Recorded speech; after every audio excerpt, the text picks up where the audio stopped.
जय स्वामी जी महाराज के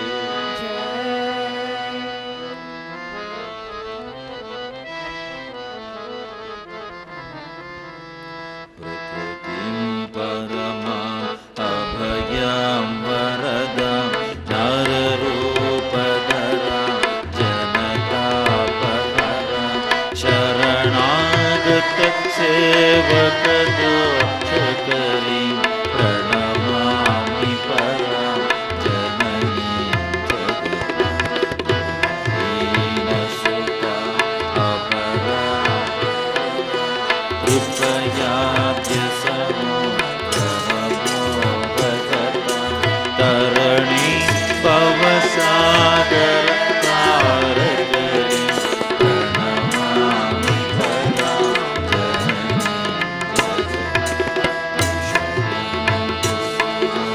परिकृत्य सदा शरणां गुरुणां शान्तिसुतां पीठभृङ्गमनो भवरोगकरां प्रणमामि परां जननीं कृपां कुरु महादेवी सुदेषु प्रणतेषु च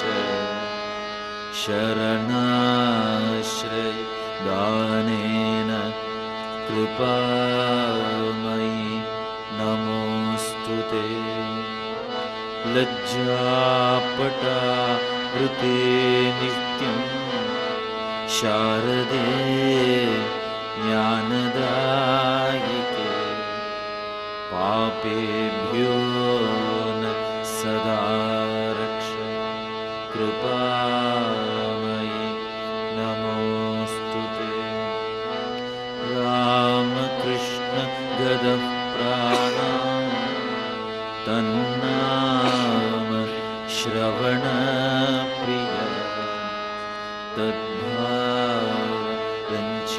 तद्भावरञ्चिताकारां प्रणमामि मुहुर्मुहुः पवित्रं चरितं यस्याः पवित्रं जीवनं तदा पवित्रता स्वरूपिण्यै तस्यै देव्यै नमो नमः देवीं प्रसन्नां प्रणतार्तिहन्त्रीं योगीन्द्रपूज्यां युगधर्मपात्रीं शारदां भक्तिविज्ञानधात्रीं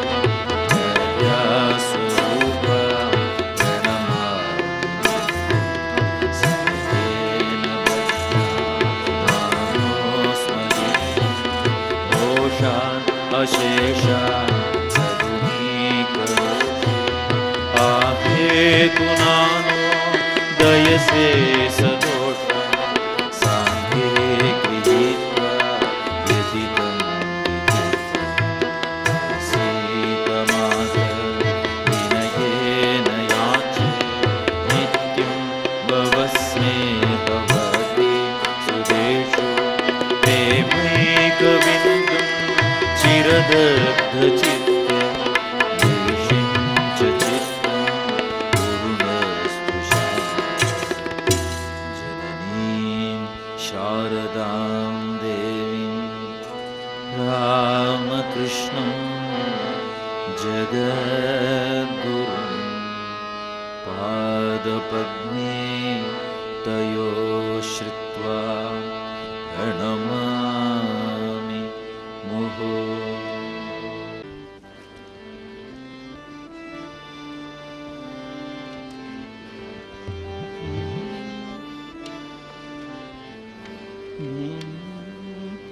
மனிதானி மகத்தானவன் மண்ணில் பரம்பொருளின் உருவானவன்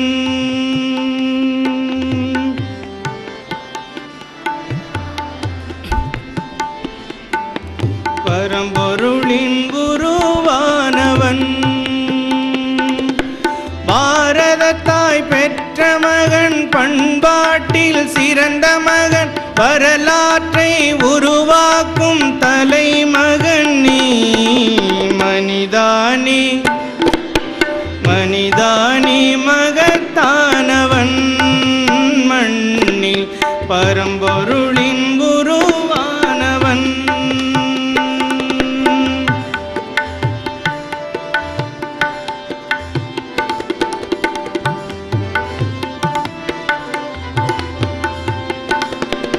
மனம் வைத்தால் மலைகளும் உன் கைகளுக்குள் அடங்கிவிடும் மனம் வைத்தால் மலைகளும் உன் கைகளுக்குள் அடங்கிவிடும் இமை பொழுதில் நதிகளுமே திசை மாறி பாய்ந்துவிடும் இமை பொழுதில் நதிகளுமே திசை மாறி பாய்ந்துவிடும் விண்மீனும் உன் கழுத்தில் அணியாக மாறிவிடும் விண்மீனும் உன் கழுத்தில் அணியாக மாறிவிடும் மண்ணுலகில் உன் சுவடு வரலாறாயாகிவிடும் மண்ணுலகில் உன் சுவடு வரலாறாயாகிவிடும்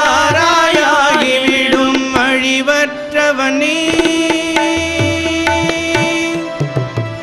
அழிவற்றவனே உந்தன் உயிரினிலே நின்றுலவும் பரம்பொருளின் மகத்துவத்தை உணர்ந்திடுவாயே மனிதானி மனிதானி மகத்தானவன் மண்ணில் பரம்பொருளின் உருவானவன் பாரதத்தாய் பெற்ற மகன் பண்பாட்டில் சிறந்த மகன் வரலாற்றை உருவாக்கும் தலைமகன் நீ மனிதானி மனிதானி மகத்தானவன் மண்ணில் பரம்பொருளின் உருவானவன்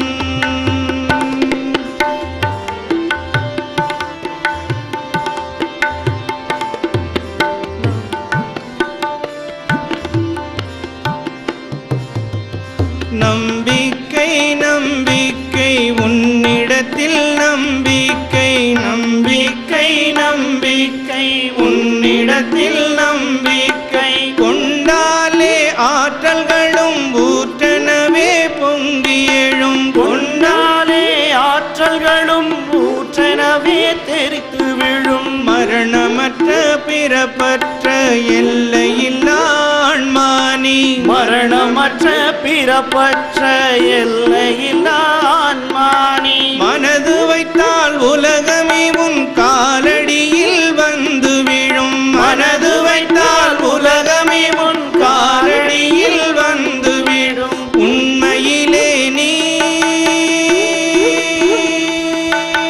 உண்மையிலே நீ பெரும் சக்திகளின் முழுவுரு நீ குரல் கொடுத்து புது யுகத்தை அழைத்திடுவாயே மனிதானி மனிதானி மகத்தானவன் மண்ணில் பரம்பொருளின் உருவானவன்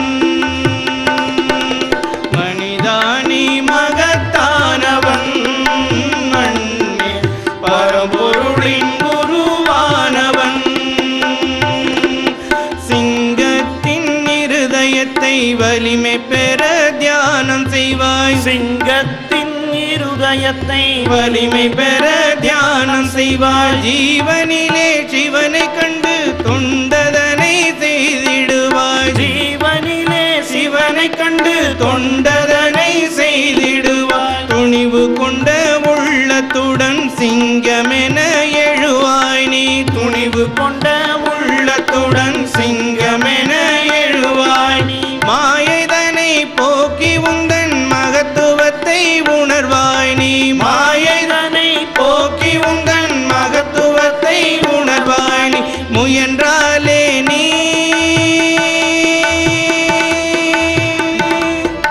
முயன்றாலே நீ உந்தன் முயற்சியெனும் பெரும்பலத்தால் மண்ணுலகை விண்ணுலகாய் மாற்றிடுவாயே மனிதானி மனிதானி மனிதானி மகத்தானவன் மண்ணில் பரம்பொருளின் உருவான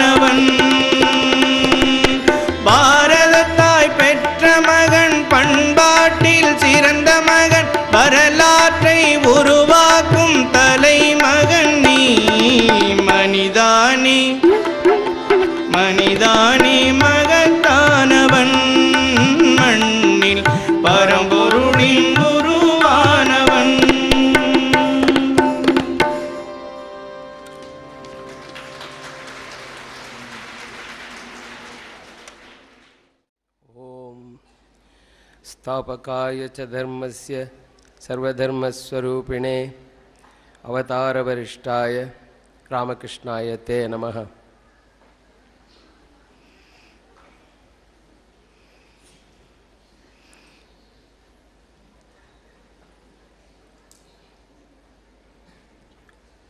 போற்றுதலுக்கும் வழிபாட்டிற்கும் உரிய துறை பெருமக்களே, சாரதா மடத்திலிருந்து வந்திருக்கும் மாதாஜிக்களே, அன்பர்களே,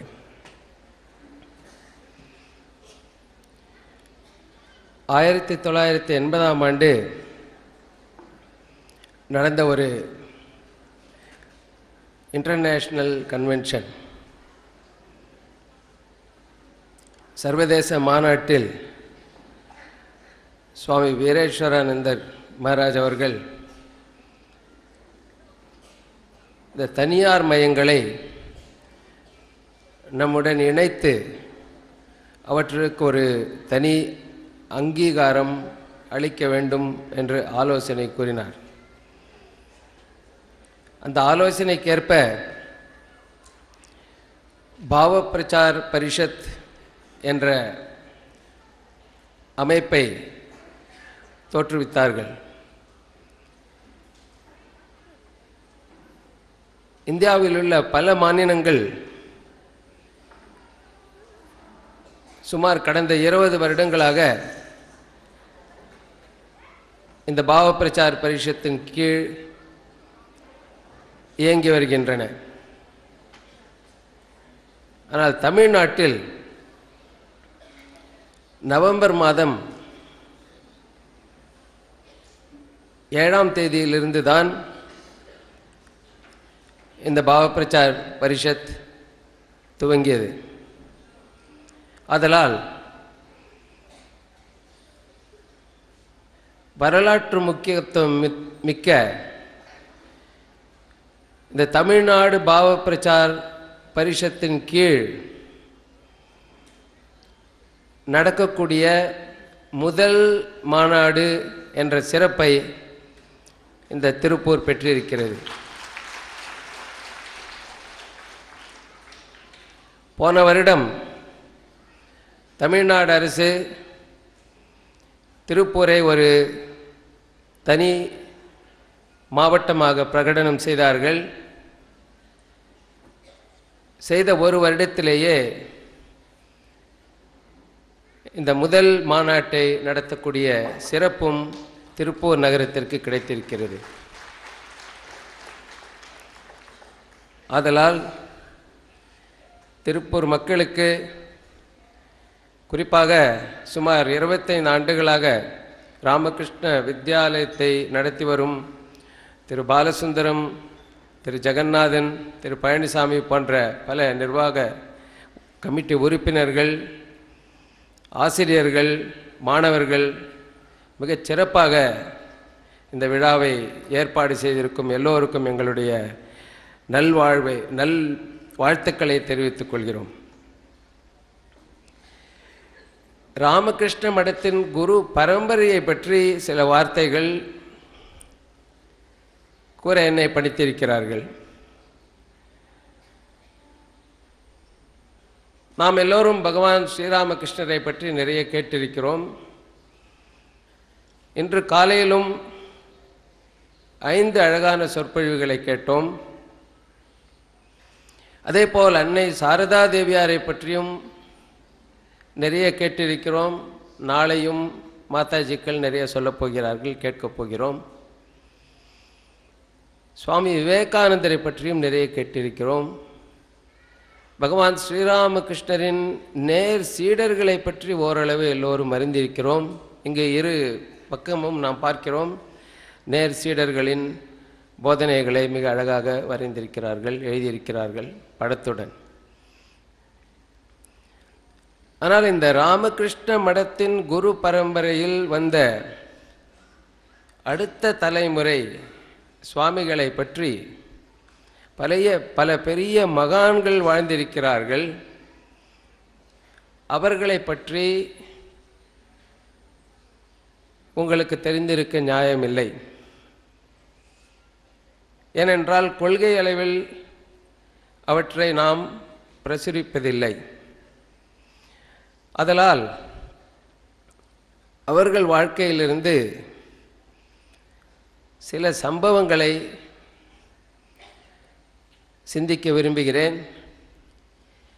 இவை சாதாரண சம்பவங்களாக இருந்தாலும் நம் வாழ்க்கைக்கு இதை கடைப்பிடித்தால் பெரிய பாடங்களை கற்பிக்கும், நம்முடைய வாழ்க்கையில் பெரிய மாற்றம் ஏற்படும்.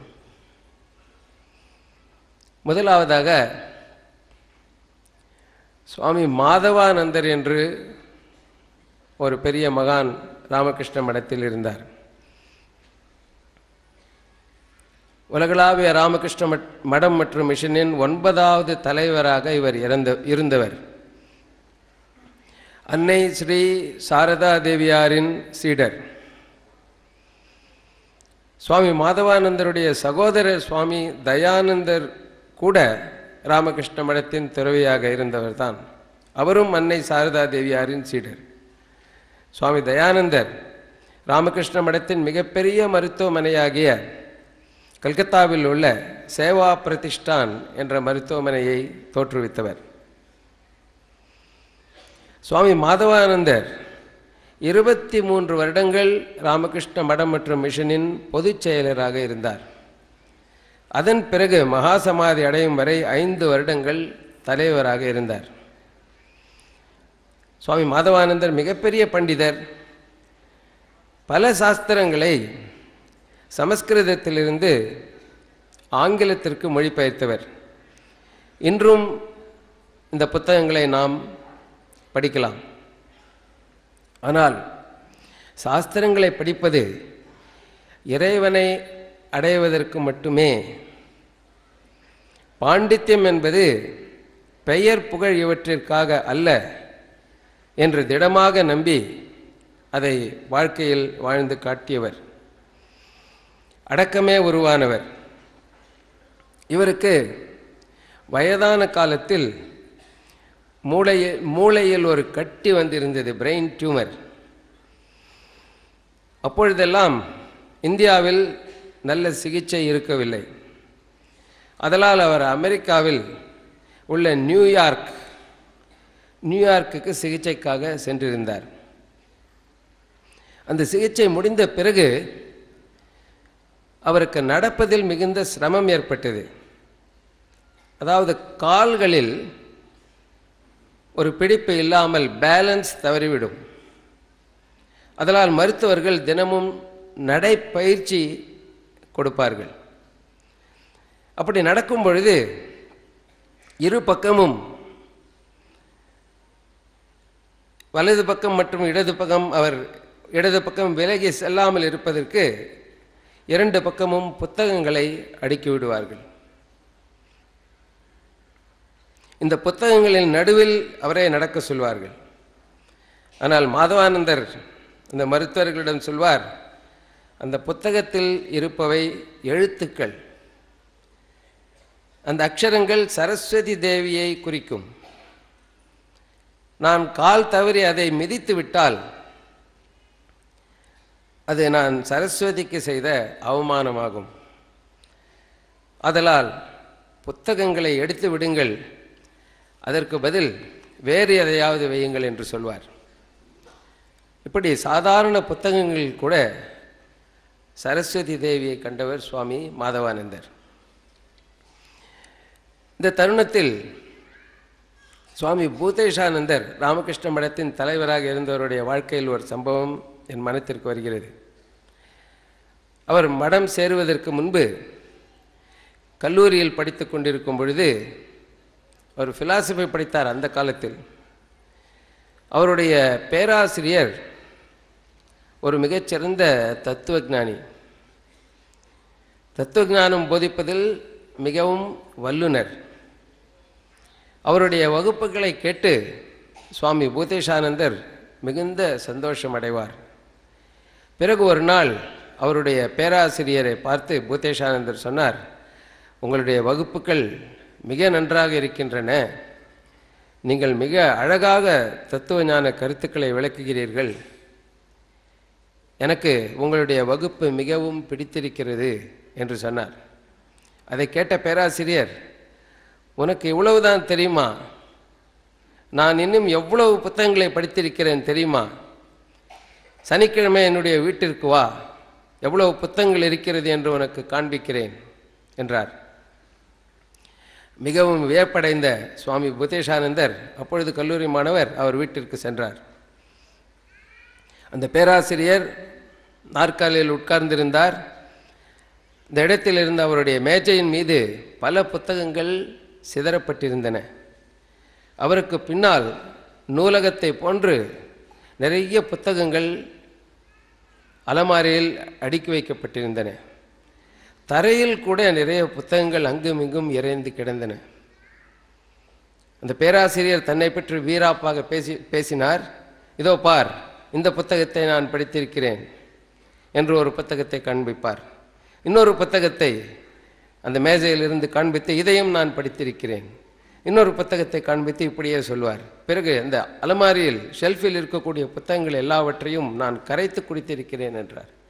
பிறகு உட்கார்ந்தவாறே தரையில் இருக்கும் புத்தகங்களை காலால் எட்டி உதைத்து, இந்த புத்தகங்களை நான் படித்திருக்கிறேன் என்று வலது காலால் இடது காலால் மாறி மாறி புத்தகங்களை உதைத்து, இதையெல்லாம் நான் படித்திருக்கிறேன் என்றார்.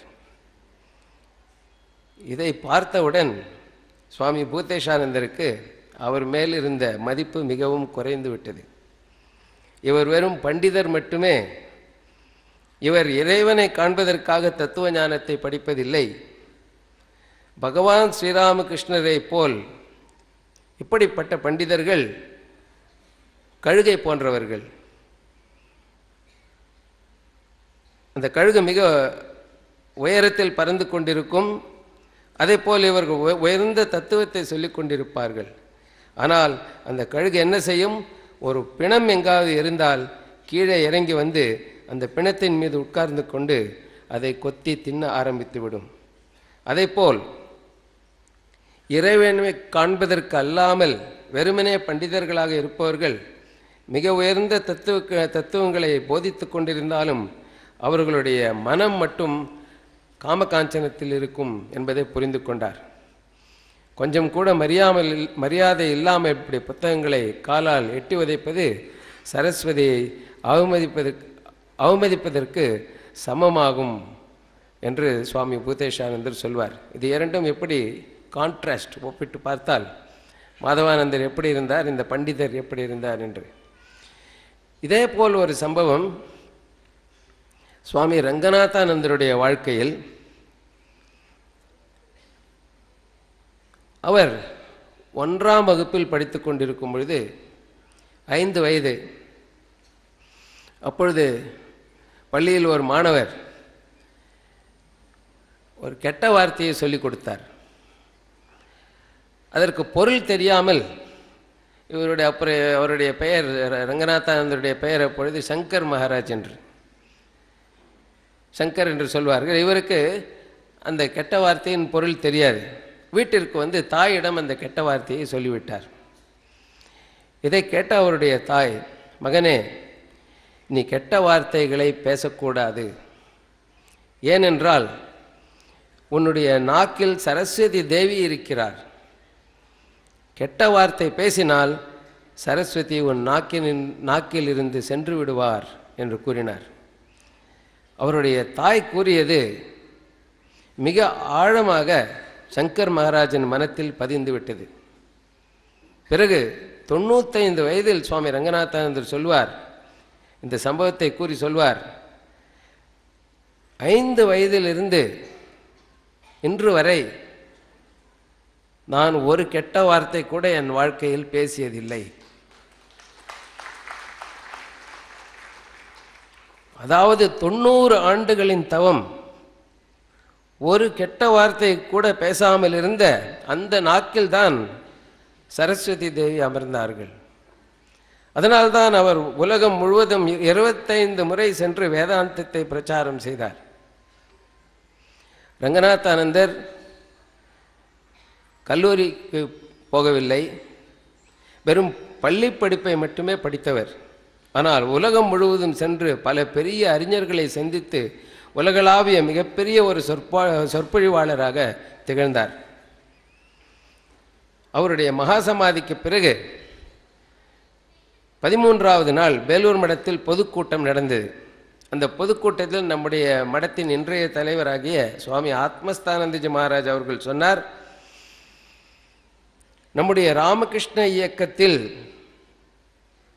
120 ஆண்டுகளில் சுவாமி விவேகானந்தருக்கு பிறகு மிகப்பெரிய சொற்பொழிவாளர் சுவாமி ரங்கநாதானந்தர் என்று. இவ்வாறு ஒரு சாதாரண படிப்பு இருக்கும் ஒருவர் மிகப்பெரிய சொற்பொழிவாளர் ஆனதுக்கு காரணம் அவருடைய வாயில் எப்பொழுதும் கெட்ட வார்த்தை வராதது, அவர் எப்பொழுதும் அவருடைய நாக்கில் சரஸ்வதி உட்கார்ந்திருந்தது. இதைதான் கீதையில் வாக் தபஸ் என்று சொல்லப்பட்டிருக்கிறது. இதை நாம் கடைபிடிப்பதற்கு சிரமப்பட வேண்டியதில்லை, காசு செலவழிக்க வேண்டியதில்லை. நம்முடைய சிந்தனைகள் தூய்மையாக இருந்தால் போதும், நம்முடைய பேச்சு தூய்மையாக இருந்தால் போதும் என்று இது ஒரு மிக சாதாரணமான பாடத்தின் மூலம் நாம் பெரிய பாடத்தை கற்றுக்கொள்ளலாம். அதை சுலபமாக நம்முடைய வாழ்க்கையில் கடைபிடிக்கலாம். மேலும் நாம் மாதவானந்தரை பற்றி சொல்லிக் கொண்டிருக்கும் பொழுது சற்று வெளியே வந்துவிட்டோம். மாதவானந்தருடைய வாழ்க்கையில் மற்றொரு சம்பவம். அவர் நியூயார்க்கில் சிகிச்சை பெற்று கொண்டிருந்த பொழுது அங்கு தலைவராக இருந்தவர், நியூயார்க் மையத்தின் தலைவராக இருந்தவர் சுவாமி நிக்கிலானந்தர் ஒரு நாள் அவருக்கு ஒரு பெரிய விருந்து ஏற்பாடு செய்திருந்தார். சுவாமி மாதவானந்தர் உணவறைக்கு சென்று நாட்காரில் உட்கார்ந்த பொழுது நிக்கிலானந்தர் சொன்னார், இந்த விருந்தெல்லாம் உங்களை கௌரவப்படுத்துவதற்காக ஏற்பாடு செய்திருக்கிறேன் என்றார். அதை கேட்டவுடன் மாதவானந்தர் சிரித்து கொண்டே ஒரு கதையை சொன்னார். ரோமானிய நாட்டில் ஒவ்வொரு ஆண்டும் ஒரு விழாவை கொண்டாடுவார்கள். அப்பொழுது பாம்பினோ என்று சொல்லக்கூடிய ஒரு கடவுளின் படத்தை வழிபடுவார்கள். அது எப்படி வழிபடுவார்கள் என்றால், ஒரு கழுதை மேல் வைத்து ஊர்வலமாக கொண்டு வருவார்கள். அந்த ஊர்வலம் வரும்பொழுது மக்கள் எல்லோரும் அதன் மேல் பூமாலையை அந்த படத்தின் மேல் போடுவார்கள், அந்த படத்தின் மேல் வீசுவார்கள். மேலும் நிறைய இனிப்பு பண்டங்களையும் நைவேத்தியம் செய்வார்கள். இது அந்த பாம்பினோ என்று சொல்லக்கூடிய கடவுளுக்காக செய்யப்படும் கௌரவம், வழிபாடு. ஆனால் அந்த கழுதை என்ன நினைத்து விட்டது என்றால், இந்த மாலையெல்லாம் எனக்கு தான் போடுகிறார்கள், இந்த இனிப்பு எல்லாம் எனக்கு தான் கொடுக்கிறார்கள் என்று நினைத்து மிக சந்தோஷமாக அந்த கௌரவத்தை ஏற்றுக்கொண்டு அப்படியே சற்றும் நகராமல் ஒரே இடத்தில் நின்று விட்டது. இதை கண்ட எல்லோரும் குச்சியை எடுத்துக்கொண்டு அதை ஓங்கி அடிக்க ஆரம்பித்து விட்டார்கள். அதன் பிறகுதான் அந்த கழுதைக்கு சுய நினைவு வந்து அது உணர்ந்தது, இவர்களெல்லாம் கொடுக்கும் கௌரவம் எனக்கு அல்ல, என் முதுகில் அமர்ந்திருக்கும் பாம்பினோ கடவுளுக்கு என்பதை அது அறிந்து கொண்டது. இதை கூறி மாதவானந்தர் சொல்வார், அதைப்போல் நீங்கள் எல்லோரும் எனக்கு கொடுக்கக்கூடிய கௌரவம் அது எனக்கு அல்ல, எனக்கு பின்னால் இருக்கக்கூடிய பகவான் ஸ்ரீராமகிருஷ்ணருக்கே என்று. அது எனக்கு என்று நான் நினைத்து கொண்டால் அந்த கழுதைக்கு ஏற்படும் கதிதான் எனக்கும் ஏற்படும் என்று கூறுவார். அதாவது உலகளாவிய ராமகிருஷ்ண மடத்தின் தலைவர் அவ்வளவு பணிவுடன் இருப்பார். மேலும் அவர் கடைசி நாட்களில் எக்ஸிமா என்ற தோல் நோயால் மிகவும் அவதிப்பட்டார். அந்த சமயத்தில் பல சாதுக்களும் பக்தர்களும் வந்து அவரை கேட்பார்கள், இந்த எக்ஸிமா நோய் எப்படி இருக்கிறது, உங்களுக்கு நோவு இருக்கிறதா என்று. அதற்கு அவர் சொல்வார், இது உடல் சம்பந்தப்பட்டது, நான் நன்றாக இருக்கிறேன் என்று சொல்வார். அவர்கள் திரும்பவும் கேட்டால் அவர் சொல்வார், இந்த நோயால் உங்களுக்கு சிரமம் இல்லையா என்று கேட்டால் அவர் கூறுவார், கடவுளை அடையும் வரை எல்லோரும் நோயாளிகளே. உண்மையான நோய் என்பது பவரோகம், பிறப்பு இறப்பு ஆகிய நோய்தான். இந்த நோயிலிருந்து விடுபட்டவர்கள் எல்லோரும் ஆரோக்கியமானவர்களே, மீதி எல்லோரும் நோயாளிகள் என்று கூறுவார்.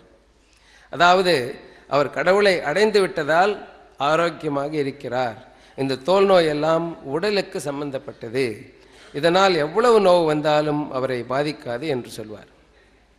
மேலும் மாதவானந்தர் கடைசி நாட்களில் மிக அழகாக கூறுவார், பகவான் ஸ்ரீராமகிருஷ்ணர் என்றுமே கடனாளியாக இருக்க மாட்டார். Sri Ramakrishna can never be a debtor என்று கூறுவார். அதாவது நாம் அவருக்கு என்ன செய்கிறோமோ அதை போல் பல மடங்கு நமக்கு அவர் திருப்பி செய்து விடுவார். ஏதாவது நமக்கு தொந்தரவு ஏற்பட்டால், நமக்கு துன்பங்கள் ஏற்பட்டால் அதற்கு பொறுப்பு நாமே தவிர பகவான் ஸ்ரீராமகிருஷ்ணர் அல்ல. நம்முடைய பொறுப்பை நாமே ஏற்றுக்கொள்ள வேண்டும் என்று சொல்வார். அடுத்ததாக சுவாமி தியாகீஷானந்தர் என்ற ஒரு பெரிய மகான் பெங்களூர் ராமகிருஷ்ண மடத்தின் தலைவராக இருந்தார். சுவாமி தியாகீஷானந்தர் சுவாமி பிரம்மானந்தரின் சீடர். இவர் மிகுந்த தவம் செய்தவர், மிகப்பெரிய பண்டிதர். அதே சமயத்தில் அவர் ஒரு காந்தியவாதி. அந்த காலத்தில் இந்தியா சுதந்திரத்திற்காக போராடி கொண்டிருந்த பொழுது இவர் காந்தியினுடைய கொள்கைகளையும் கடைபிடித்து வந்தார். காந்திஜிக்கும் தியாகீஷானந்தரை நன்றாக தெரிந்திருந்தது. ஒரு முறை காந்தியடிகள் பெங்களூருக்கு வந்திருந்தார், ரயிலில் வந்தார். வந்துவிட்டு அவர் இரவு ரயில் பெட்டியிலேயே தங்கிவிட்டார். அப்படி ரயில் பெட்டியில் இருக்கும் பொழுது தியாகீஷானந்தரை வந்து தன்னை சந்திக்கும்படி கூறினார். தியாகீஷானந்தரும் பெங்களூர் சென்ட்ரல் ஸ்டேஷனுக்கு சென்று காந்தியடிகளுடன் பேசிக்கொண்டிருந்தார். அவ்வாறு அவர் பேசிக்கொண்டிருக்கும் பொழுது அங்கு ஒரு வெள்ளைக்காரி அம்மா, பிரிட்டிஷ், அவர் ஒரு பத்திரிகையாளர், காந்திஜியிடம் பேசுவதற்காக நேர்காணலுக்காக வந்திருக்கிறார். அவர் இவர்கள் இருவரும் பேசுவதை கண்டார். தியாகீஷானந்தரும் காந்தியும் பேசிக்கொண்டிருப்பதை கண்டார். அவருக்கு தியாகீஷானந்தரை பார்த்தவுடன் ஒரு ஈர்ப்பு ஏற்பட்டது. தியாகீஷானந்தருக்கு நீண்ட தாடி, மிக உயரமாக இருப்பார், பார்ப்பதற்கு மிக அழகாக இருப்பார். இந்த வெள்ளைக்காரி அம்மையார் சிறந்த ஓவியர். இவர்கள் பேச்சு முடிந்தவுடன் அந்த அம்மையார் வந்து தியாகீஷானந்தரிடம் சொன்னார், உங்களை நான் ஓவியம் வரைய வேண்டும், எனக்கு அனுமதி கொடுங்கள் என்றார். தியாகீஷானந்தர் சொன்னார், தாராளமாக நீங்கள் வரையலாம் என்றார். சொன்னார், உங்களுடைய தாடி, நீங்கள் மிக அழகாக இருக்கிறீர்கள், உங்களை ஓவியம் வரைந்தால் மிக நன்றாக இருக்கும். அவர் சொன்னார், நீங்கள் நின்று கொண்டே இருக்க வேண்டும் சில மணி நேரம், நான் அப்படியே பார்த்து ஓவியம் வரைவேன் என்றார். சுவாமிகள் சரி என்றார். எப்பொழுது நான் வரட்டும் என்றார். நாளை காலையே வாருங்கள் என்றார் சுவாமிஜி. எங்கு வரட்டும் என்றார். பெங்களூர் ராமகிருஷ்ண ஆசிரமத்திற்கு வாங்கள் என்றார். அவர் சொன்ன மாதிரி காலை 8:30 மணிக்கு அந்த அம்மையார் சென்றார். அங்கு ஒரு சுவாமிகள் வராந்தாவில் குறுக்க நெடுக்க வேகமாக நடந்து கொண்டிருந்தார். அவரிடம் சென்று இந்த அம்மையார் கேட்டார், இங்கு சுவாமி தியாகீஷானந்தர் என்று ஒருவர் இருக்கிறாரா, நான் பார்க்க வேண்டும் என்று. அதற்கு அந்த சுவாமிகள் சொன்னார், நான் தான் தியாகீஷானந்தர் என்றார். அவர் தாடியையும் தலைமுடியையும் சரைத்து விட்டார். பழைய துணி ஒன்றை போட்டுக்கொண்டு நீங்கள் வரையுங்கள் என்றார். அந்த அம்மாவுக்கு சற்று கூட ஈர்ப்பு இருக்கவில்லை. அவர் அப்படியே ஏமாந்து திரும்பி போய்விட்டார். அதாவது நாம் இந்த சரீரம் அல்ல, ஆன்மா என்பதை வெவ்வேறு விதத்தில் மாதவானந்தர் ஒரு விதமாக காண்பித்தார். அந்த எக்ஸிமா நோய் இருக்கும் பொழுது இவர் வேறு விதமாக காண்பித்தார். இவ்வாறு தியாகேஷானந்தருடைய வாழ்க்கையில் சிறிய சிறிய சம்பவங்களில் பல சுவாரஸ்யமான கருத்துக்களை பார்க்கலாம். இன்னொரு நிகழ்ச்சி, பெங்களூரில் தியாகேஷானந்தர் இருக்கும் பொழுது சாப்பிடுவதற்கு கூட வசதியாக இருக்காது, பணம் இருக்காது. மிகவும் கஷ்டப்பட்டு தான் ஆசிரமத்தை நடத்தினார்கள். ஆனால் பகவான் ஸ்ரீராமகிருஷ்ணருடைய பிறந்த நாள் வந்துவிட்டால் ஆயிரக்கணக்கான பேருக்கு அன்னதானம் செய்வார். எப்படி அவ்வளவு பொருள் வந்தது என்றால், அவரிடம் ஒரு தள்ளுவண்டி இருந்தது. அந்த தள்ளுவண்டியை எடுத்துக்கொண்டு வீடு வீடாக சென்று அன்னதானத்திற்காக பிச்சை எடுப்பார். தனக்கு வருடம் முழுவதும் உண்பதற்கு உணவு சரியாக இல்லாவிட்டாலும் ஏழைகளுக்கு அன்னதானம் செய்ய வேண்டும் ஸ்ரீராமகிருஷ்ணருடைய பிறந்த நாள் என்று என்ற நல்ல எண்ணத்தில் இந்த தள்ளுவண்டியை தள்ளிக்கொண்டு வீடு வீடாக செல்வார். அவருடன் 2 பிரம்மச்சாரிகள் செல்வார்கள். ஒருவருடைய பெயர் பரத் மகாராஜ் சுவாமி நேயானந்தர், இன்னொருவர் உங்கள் எல்லோருக்கும் தெரிந்த சங்கர் மகாராஜ் சுவாமி ரங்கநாதானந்தர். இந்த சம்பவத்தை எனக்கு கூறியது சுவாமி நேயானந்தர், பரத் மகாராஜ் என்பவர். சுவாமி தியாகேஷானந்தர் வண்டியை ரோடில் தள்ளிக்கொண்டு செல்வார். வீட்டு முன் அவர் நின்றிருப்பார். 2 பிரம்மச்சாரிகளும் சென்று வீட்டு கதவை தட்டி இதை விளக்கி அன்னதானத்திற்கு பொருள் கேட்பார்கள். அதை கொண்டு வந்து அந்த தள்ளுவண்டியில் கொட்டுவார்கள். இவ்வாறு வீடு வீடாக செல்வார்கள். பசவனகுடி என்று சொல்லக்கூடிய அந்த இடம் மிகவும் ஆச்சாரம் மிக்க இடம். பலர் அன்னதானத்திற்கு கொடுப்பார்கள். ஒரு வீட்டில் இருந்த அம்மையார் வீட்டு கதவை தட்டியவுடன் வெளியே வந்து இந்த 2 பிரம்மச்சாரிகளையும் நன்றாக திட்டிவிட்டார்.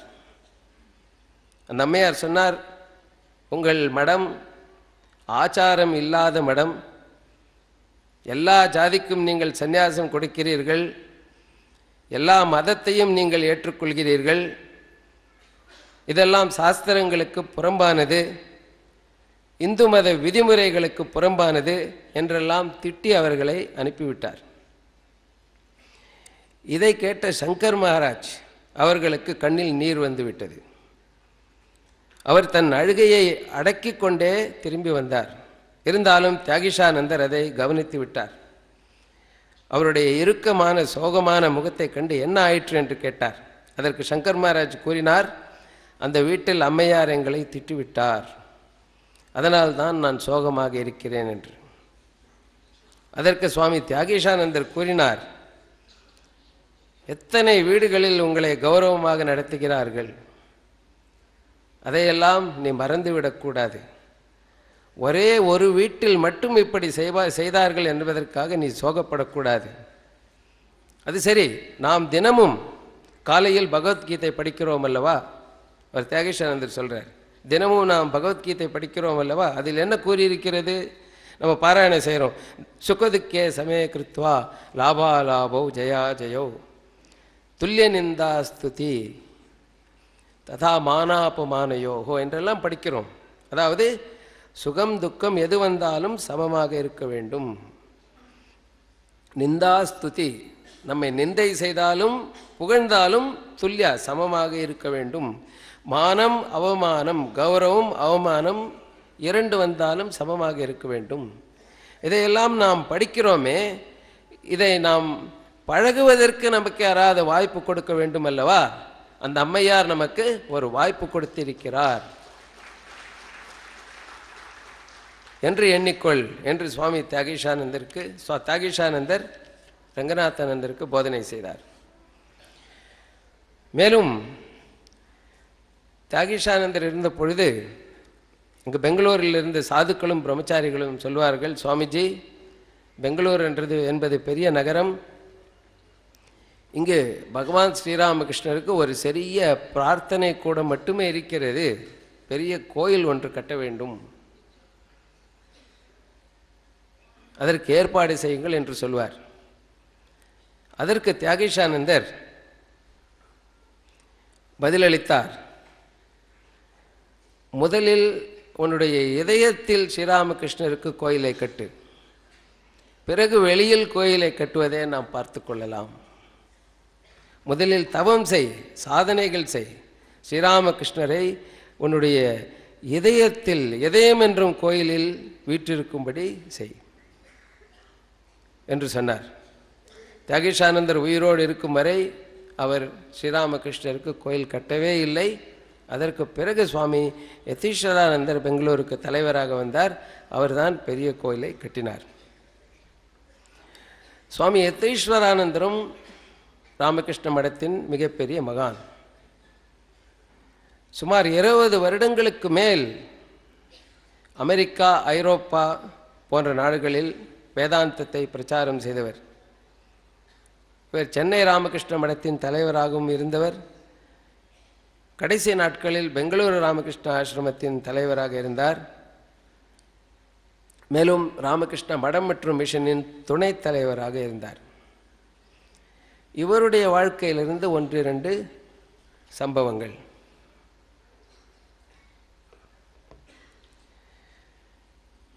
இவரை ஒரு முறை பாராசாத் என்று சொல்லக்கூடிய ஒரு தனியார் மையம், பிரைவேட் சென்டர், அங்கு ஒரு ஸ்ரீராமகிருஷ்ணருக்கு ஒரு சிறிய கோயிலை கட்டியிருந்தார்கள்.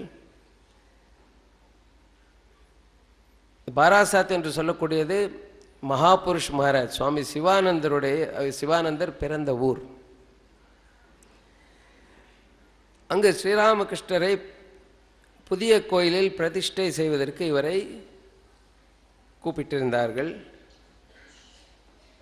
சாதாரணமாக நம்முடைய கோயில்களில் பிரதிஷ்டை செய்யும் பொழுது பழைய பிரார்த்தனை கூடத்திலிருந்து புதிய கோயிலுக்கு ஸ்ரீராமகிருஷ்ணருடைய படத்தை ஏந்தி கொண்டு ஊர்வலத்தில் செல்வார்கள். அதே போல் அன்னை சாரதா தேவியார் சுவாமி விவேகானந்தருடைய படங்களை ஏந்தி கொண்டு செல்வார்கள். இதை நாம் எல்லோரும் புது கோயில் திறக்கும் பொழுது எல்லா இடத்திலும் பார்க்கலாம்.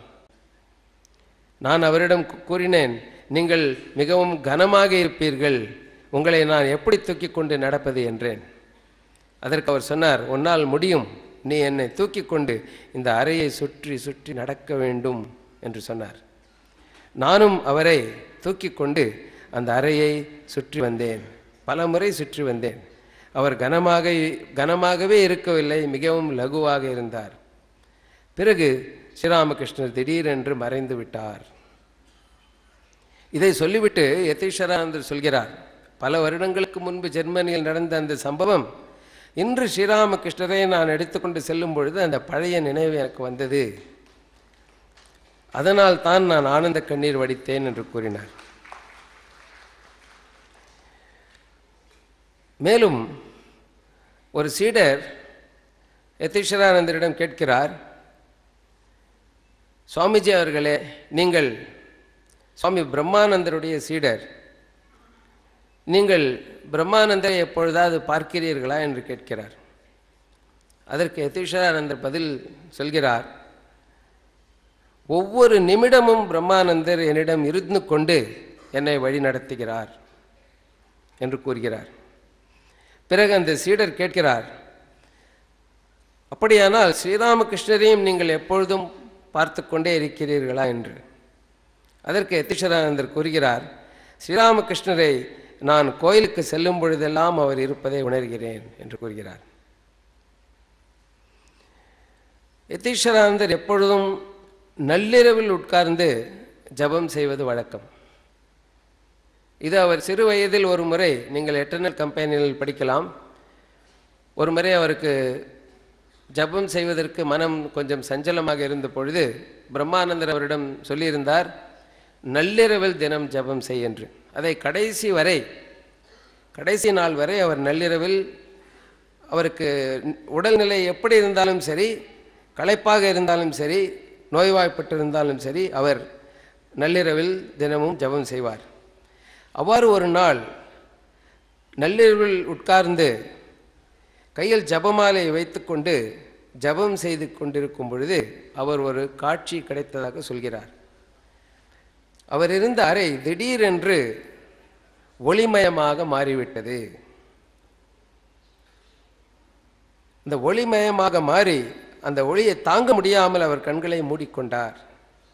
சிறிது நேரம் கழித்து யதீஸ்வரானந்தர் அவர்கள் கண்களை திறக்கும் பொழுது அந்த ஒளி சிறுக சிறுக குறுகி ஒரு குவியலாக உருவெடுத்தது. அந்த குவியலான ஒளி எங்கிருந்து வருகிறது என்று பார்த்தால் அந்த ஒளி பகவான் ஸ்ரீராமகிருஷ்ணருடைய படத்திலிருந்து, அவர் அறையில் வைத்திருந்த ஸ்ரீராமகிருஷ்ணருடைய படத்திலிருந்து வந்து கொண்டிருப்பதை கண்டார். அவர் அதையே பார்த்து கொண்டிருக்கும் பொழுது அந்த படத்திலிருந்து உயிருடன் ஸ்ரீராமகிருஷ்ணரே நேராக அவரிடம் வந்தார். வந்து ஸ்ரீராமகிருஷ்ணரை நோக்கி வந்து அப்படியே கட்டி பிடித்து கொண்டார். பிறகு ஸ்ரீராமகிருஷ்ணர் மறைந்து விட்டார்.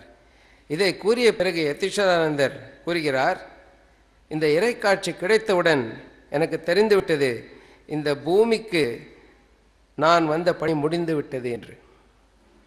இதற்கு பிறகு பக்தர்கள் பிரணாமம் செய்ய வந்தால் அவர் பிரணாமங்களை ஏற்றுக்கொள்ள மாட்டார். ஏன் என்று கேட்டால் அவர் சொல்வார், சுவாமி பிரம்மானந்தர் என்னுடைய சக்தியை எல்லாம் எடுத்து கொண்டு விட்டார் என்று. இங்கு சுவாமி கௌதமானந்தஜி மகாராஜ் அவர்கள் உட்கார்ந்திருக்கிறார்கள். அவர்கள் சுவாமி யதீஸ்வரானந்தஜி மகாராஜ் அவர்களுக்கு பல வருடங்கள் கடைசி நாட்களில் சேவை செய்திருக்கிறார். அதனால் அவருக்கு இதையெல்லாம் மிக நன்றாக தெரியும். இந்த சம்பவம் நடந்த சில நாட்களிலேயே சுவாமி யதீஸ்வரானந்தர் மகாசமாதி அடைந்தார். இதைப்போல் நிறைய சம்பவங்கள் ஒன்றோடு ஒன்று கோர்வையாக இருக்காது. ஆனால் எல்லாம் ஒரு பாடத்தை கற்பிக்கக்கூடிய சிறிய சிறிய சம்பவங்களை சொல்லிக்கொண்டே போகலாம். இன்னும் 1-2 சம்பவத்தை சொல்லி அடுத்தது அவர்கள் வீரபத்ரானந்தர் பேச வேண்டியிருப்பதால் நான் நிறுத்திக்கொள்ள முயற்சிக்கிறேன். இன்னொரு சுவாமிகள் இருந்தார். சுவாமி ஆதிநாதானந்தர் என்று ஒருவர் இருந்தார். அவர் அன்னை சாரதா தேவியாரின் சீடர். ஜாம்ஷெட்பூர் என்று சொல்லக்கூடிய நம்முடைய சென்டரில் பல வருடங்கள் இருந்தவர். அவருடைய வாழ்க்கையிலிருந்து ஒரு சாதாரண சம்பவம். அவருக்கு ஒரு பிரம்மச்சாரி சேவகர் இருந்தார். அந்த சேவகர் தினமும் சுவாமிகளுடைய அறையை கூட்டுவார். அப்படி கூட்டும் பொழுது ஒரு நாள் சுவாமிகளுடைய டைரி திறந்து தலைக்குப்புற விழுந்திருந்தது. அதை எடுத்து வைப்பதற்காக இவர் அதை தூக்கியவர் டைரியில் தன்னுடைய பெயர் இருப்பதை பார்த்தார். அதை எழுதி வச்சிருக்கார் இந்த பிரம்மச்சாரி பேர். இதை பார்த்த உடனே அவருக்கு ஒரு ஆவல், எதுக்காக என்னுடைய பெயரை டைரியில் எழுதி வச்சிருக்காருன்னு சொல்லி. அதில் என்ன எழுதியிருக்காருன்னா, இந்த பிரம்மச்சாரியை நான் நன்றாக திட்ட வேண்டும்னு எழுதியிருக்கார்.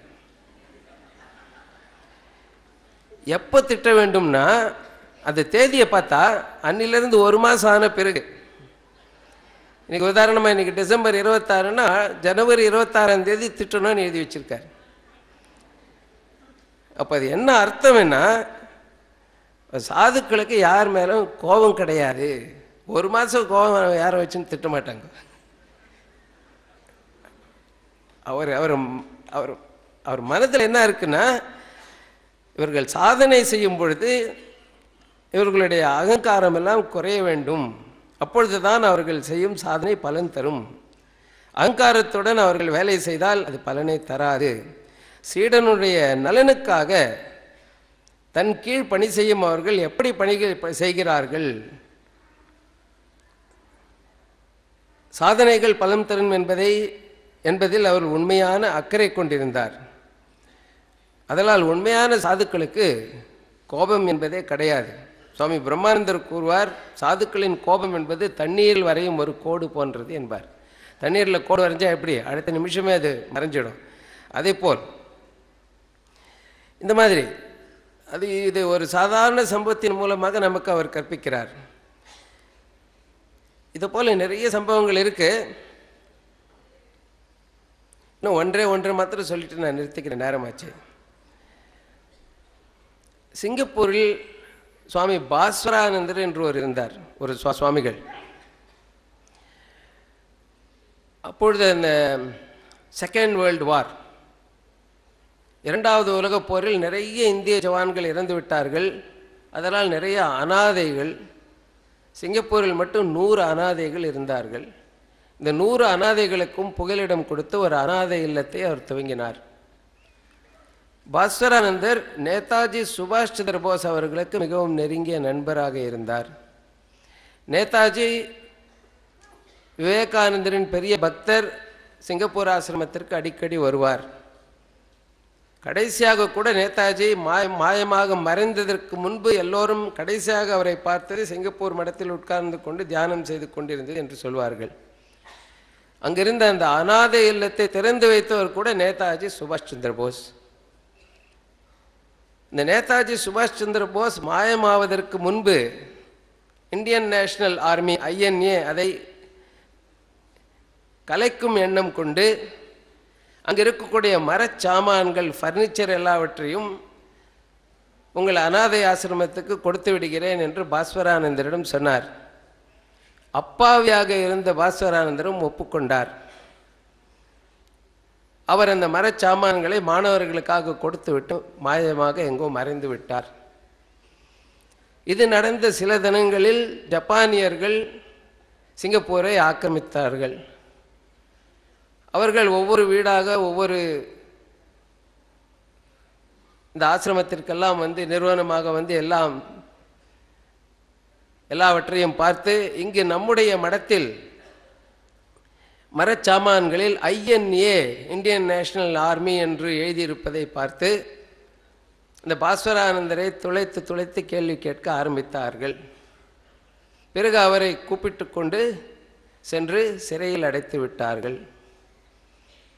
அவர் கூறினார், எனக்கும் அரசியலுக்கு சம்பந்தம் இல்லை, இந்த மாணவர்களுக்காக சுபாஷ் சந்திர போஸ் கொடுத்துட்டு போனார், ஆனால் அவங்க விடலை. அங்கே போய் சிறையில் வைத்து கொண்டு ஒரு 2-3 நாளையே அவங்களுக்கு தெரிஞ்செடுத்து ஒரு அப்பாவி ஒரு ஒன்று தப்பு பண்ணலைன்னு. ஆனால் அவர்கள் 3 வாரம் வைத்து கொண்டிருந்தார்கள். எதுக்காக வைத்து கொண்டிருந்தார்கள்? தினமும் அவரிடம் கேட்பார்கள், இந்தியாவில் சாதுக்கள் எவ்வாறு உண்பார்கள், எவ்வாறு தூங்குவார்கள், எவ்வாறு அவர்களுடைய சாது சமாஜத்தில் பழகுவார்கள், பக்தர்களிடம் எவ்வாறு பழகுவார்கள், இப்படி துளைத்து பல கேள்விகளை 3 வாரமாக சிறையில் கேட்டுக்கொண்டிருந்தார்கள். பிறகு அவரை விடுவித்து விட்டார்கள். எதுக்காக அப்படி கேட்டார்கள் என்றால், இந்தியாவிற்கு அவர்கள் சாது போல் வேடமணிந்த ஒற்றர்கள் இந்தியாவில் பிரிட்டிஷ் ராஜ்யம் எப்படி நடத்துகிறார்கள் என்பதை தெரிந்து கொண்டு போவதற்காக. ஆக ஒரு தவறும் செய்யாத அந்த சுவாமிகள் 3 வாரம் சிறையில் இருக்க நேர்ந்தும் கூட அவர் அதை ஒரு பெரிதாக எடுத்துக்கொள்ளவே இல்லை. ஏழை அனாதை மாணவர்களுக்கு சேவை செய்தேன், பகவான் ஸ்ரீராமகிருஷ்ணருடைய குழந்தைகளுக்கு சேவை செய்தேன் என்ற எண்ணத்தில் ஸ்ரீராமகிருஷ்ணரை அடைவதே வாழ்க்கையின் லட்சியம், இதெல்லாம் மிகச்சிறிய விஷயம் என்று கருதி அதை பெரிதாக்காமல் யாரிடமும் புகார் சொல்லாமல் அவர் சிறையிலிருந்து வெளிவந்தவர் சில நாட்கள் அங்கிருந்தார். பிறகு இந்தியாவுக்கு வாரணாசியில் மகாசமாதி அடைந்தார். இப்படி இந்த பெரிய மகான்களிடம் நாம் கற்றுக்கொள்ள வேண்டிய பாடங்கள் நிறைய இருக்கின்றன. சிறிய சம்பவங்களிலிருந்து பெரிய பாடங்கள் கூறிக்கொண்டே போகக்கூடிய இன்னும் பல விஷயங்கள் இருக்கின்றன. நேரமின்மை காரணத்தால் இத்துடன் நிறுத்திக்கொள்கிறேன். பகவான் ஸ்ரீராமகிருஷ்ணனுடைய அருள் உங்கள் எல்லோரிலும் இருக்கட்டும் என்று பிரார்த்தித்து கொண்டு என்னுடைய நல்வாழ்த்துக்களை தெரிவித்துக் கொள்கிறேன். மகிழ்ச்சி. எல்லோருக்கும் நமஸ்காரம்.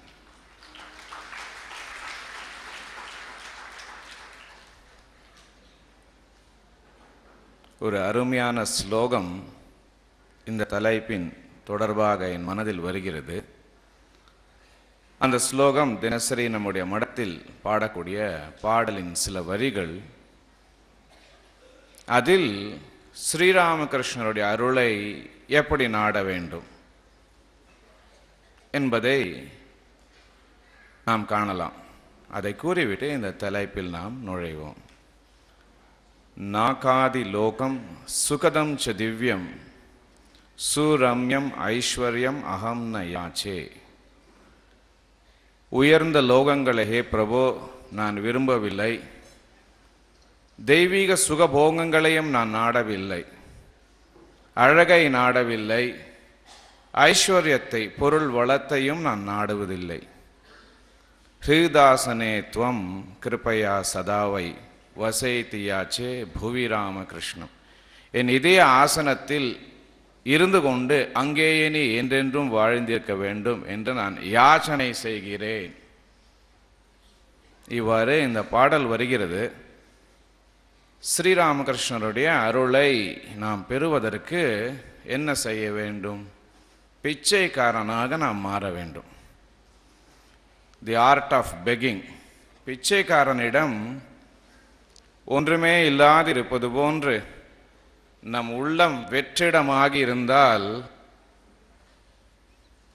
அந்த இதயத்தில் பகவான் ஸ்ரீராமகிருஷ்ணர் அருளுவது எளிமையாகிவிடும். அப்படிப்பட்ட ஒரு பிச்சையை இந்த பாடல் நமக்கு விளக்குகிறது. நான் தவறாக சொல்லவில்லை என்றால் சுவாமி விரஜானந்தர் அதை ஏற்றி இருக்கிறார் என்று நினைக்கிறேன் அந்த பாடலை. இந்த தலைப்பை நான் முதலில் பார்த்த பொழுது என்னுடைய மனதில் 2 எண்ணங்கள் தோன்றின. அந்த 2 எண்ணங்களை உங்களுடன் பகிர்ந்து பிறகு இந்த தலைப்பை பற்றி சிந்திப்போம். கென்னடி கூறினார் பர்சன்டேஜ், 100% என்று.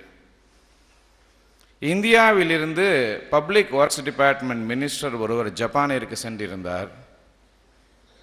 அந்த ஜப்பானிய மந்திரி நம்முடைய இந்திய மந்திரியை தன்னுடைய வீட்டில் தங்க வைத்திருந்தார்.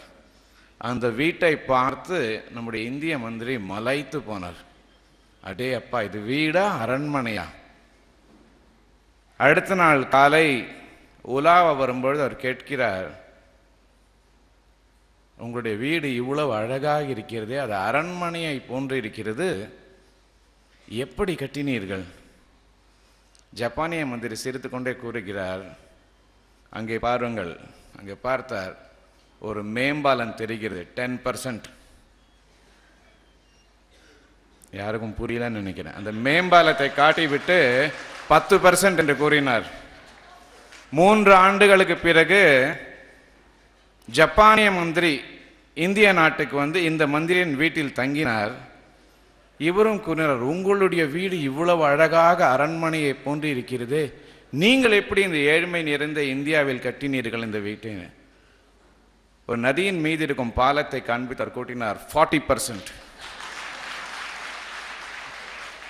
அவ்வாறு இந்திய நாட்டில் அரசியலில் எல்லாமே பர்சன்டேஜ் கணக்காக போய்கொண்டிருக்கிறது என்று நினைத்தேன்.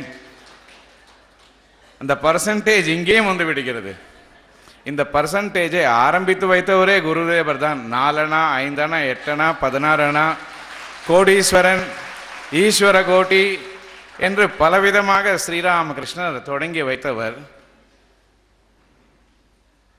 இந்த தலைப்பை கண்டபொழுது என்னுடைய மனதில் தோன்றிய இந்த 2 எண்ணங்கள் எங்களுடன் பகிர்ந்து கொள்கிறேன்.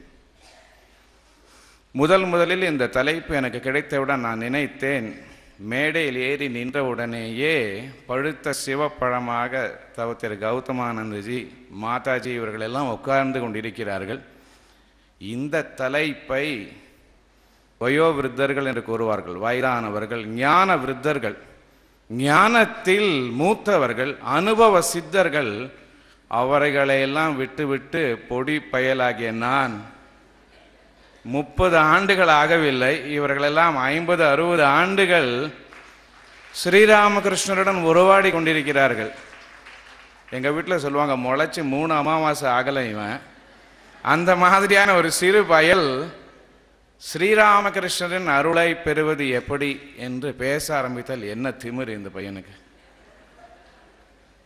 பிறகு நான் மலேசியாவில் இருக்கும் பொழுது ஒரு புதிய கட்சியை தொடங்கினேன். அந்த கட்சியின் பேர் பாகோபா என்று, பணிவால் கொல்லும் பக்தர்கள் அந்த கட்சியின் பேர். எந்த விஷயங்களை சொன்னாலும் சுவாமிஜி நம்மால முடியாது என்று ஓடி போய் விடுவார்கள். ஒரு பக்தரிடம் நான் கூறினேன், கொஞ்சம் உட்காந்துங்க. இல்லை சுவாமிஜி. இல்லை உட்காந்துக்கங்க சார், பேசுறதுக்கு சாரி மாதிரி. இல்லை சுவாமிஜி மரியாதை, நீங்கள் பெரியவங்க, ஸோ உட்காந்துக்கங்க. இல்லை சுவாமிஜி நாங்கள் சுவாமிஜிகளுக்கு முன்னாடி உட்கார முடியாது. ஏன் உட்கார முடியாது?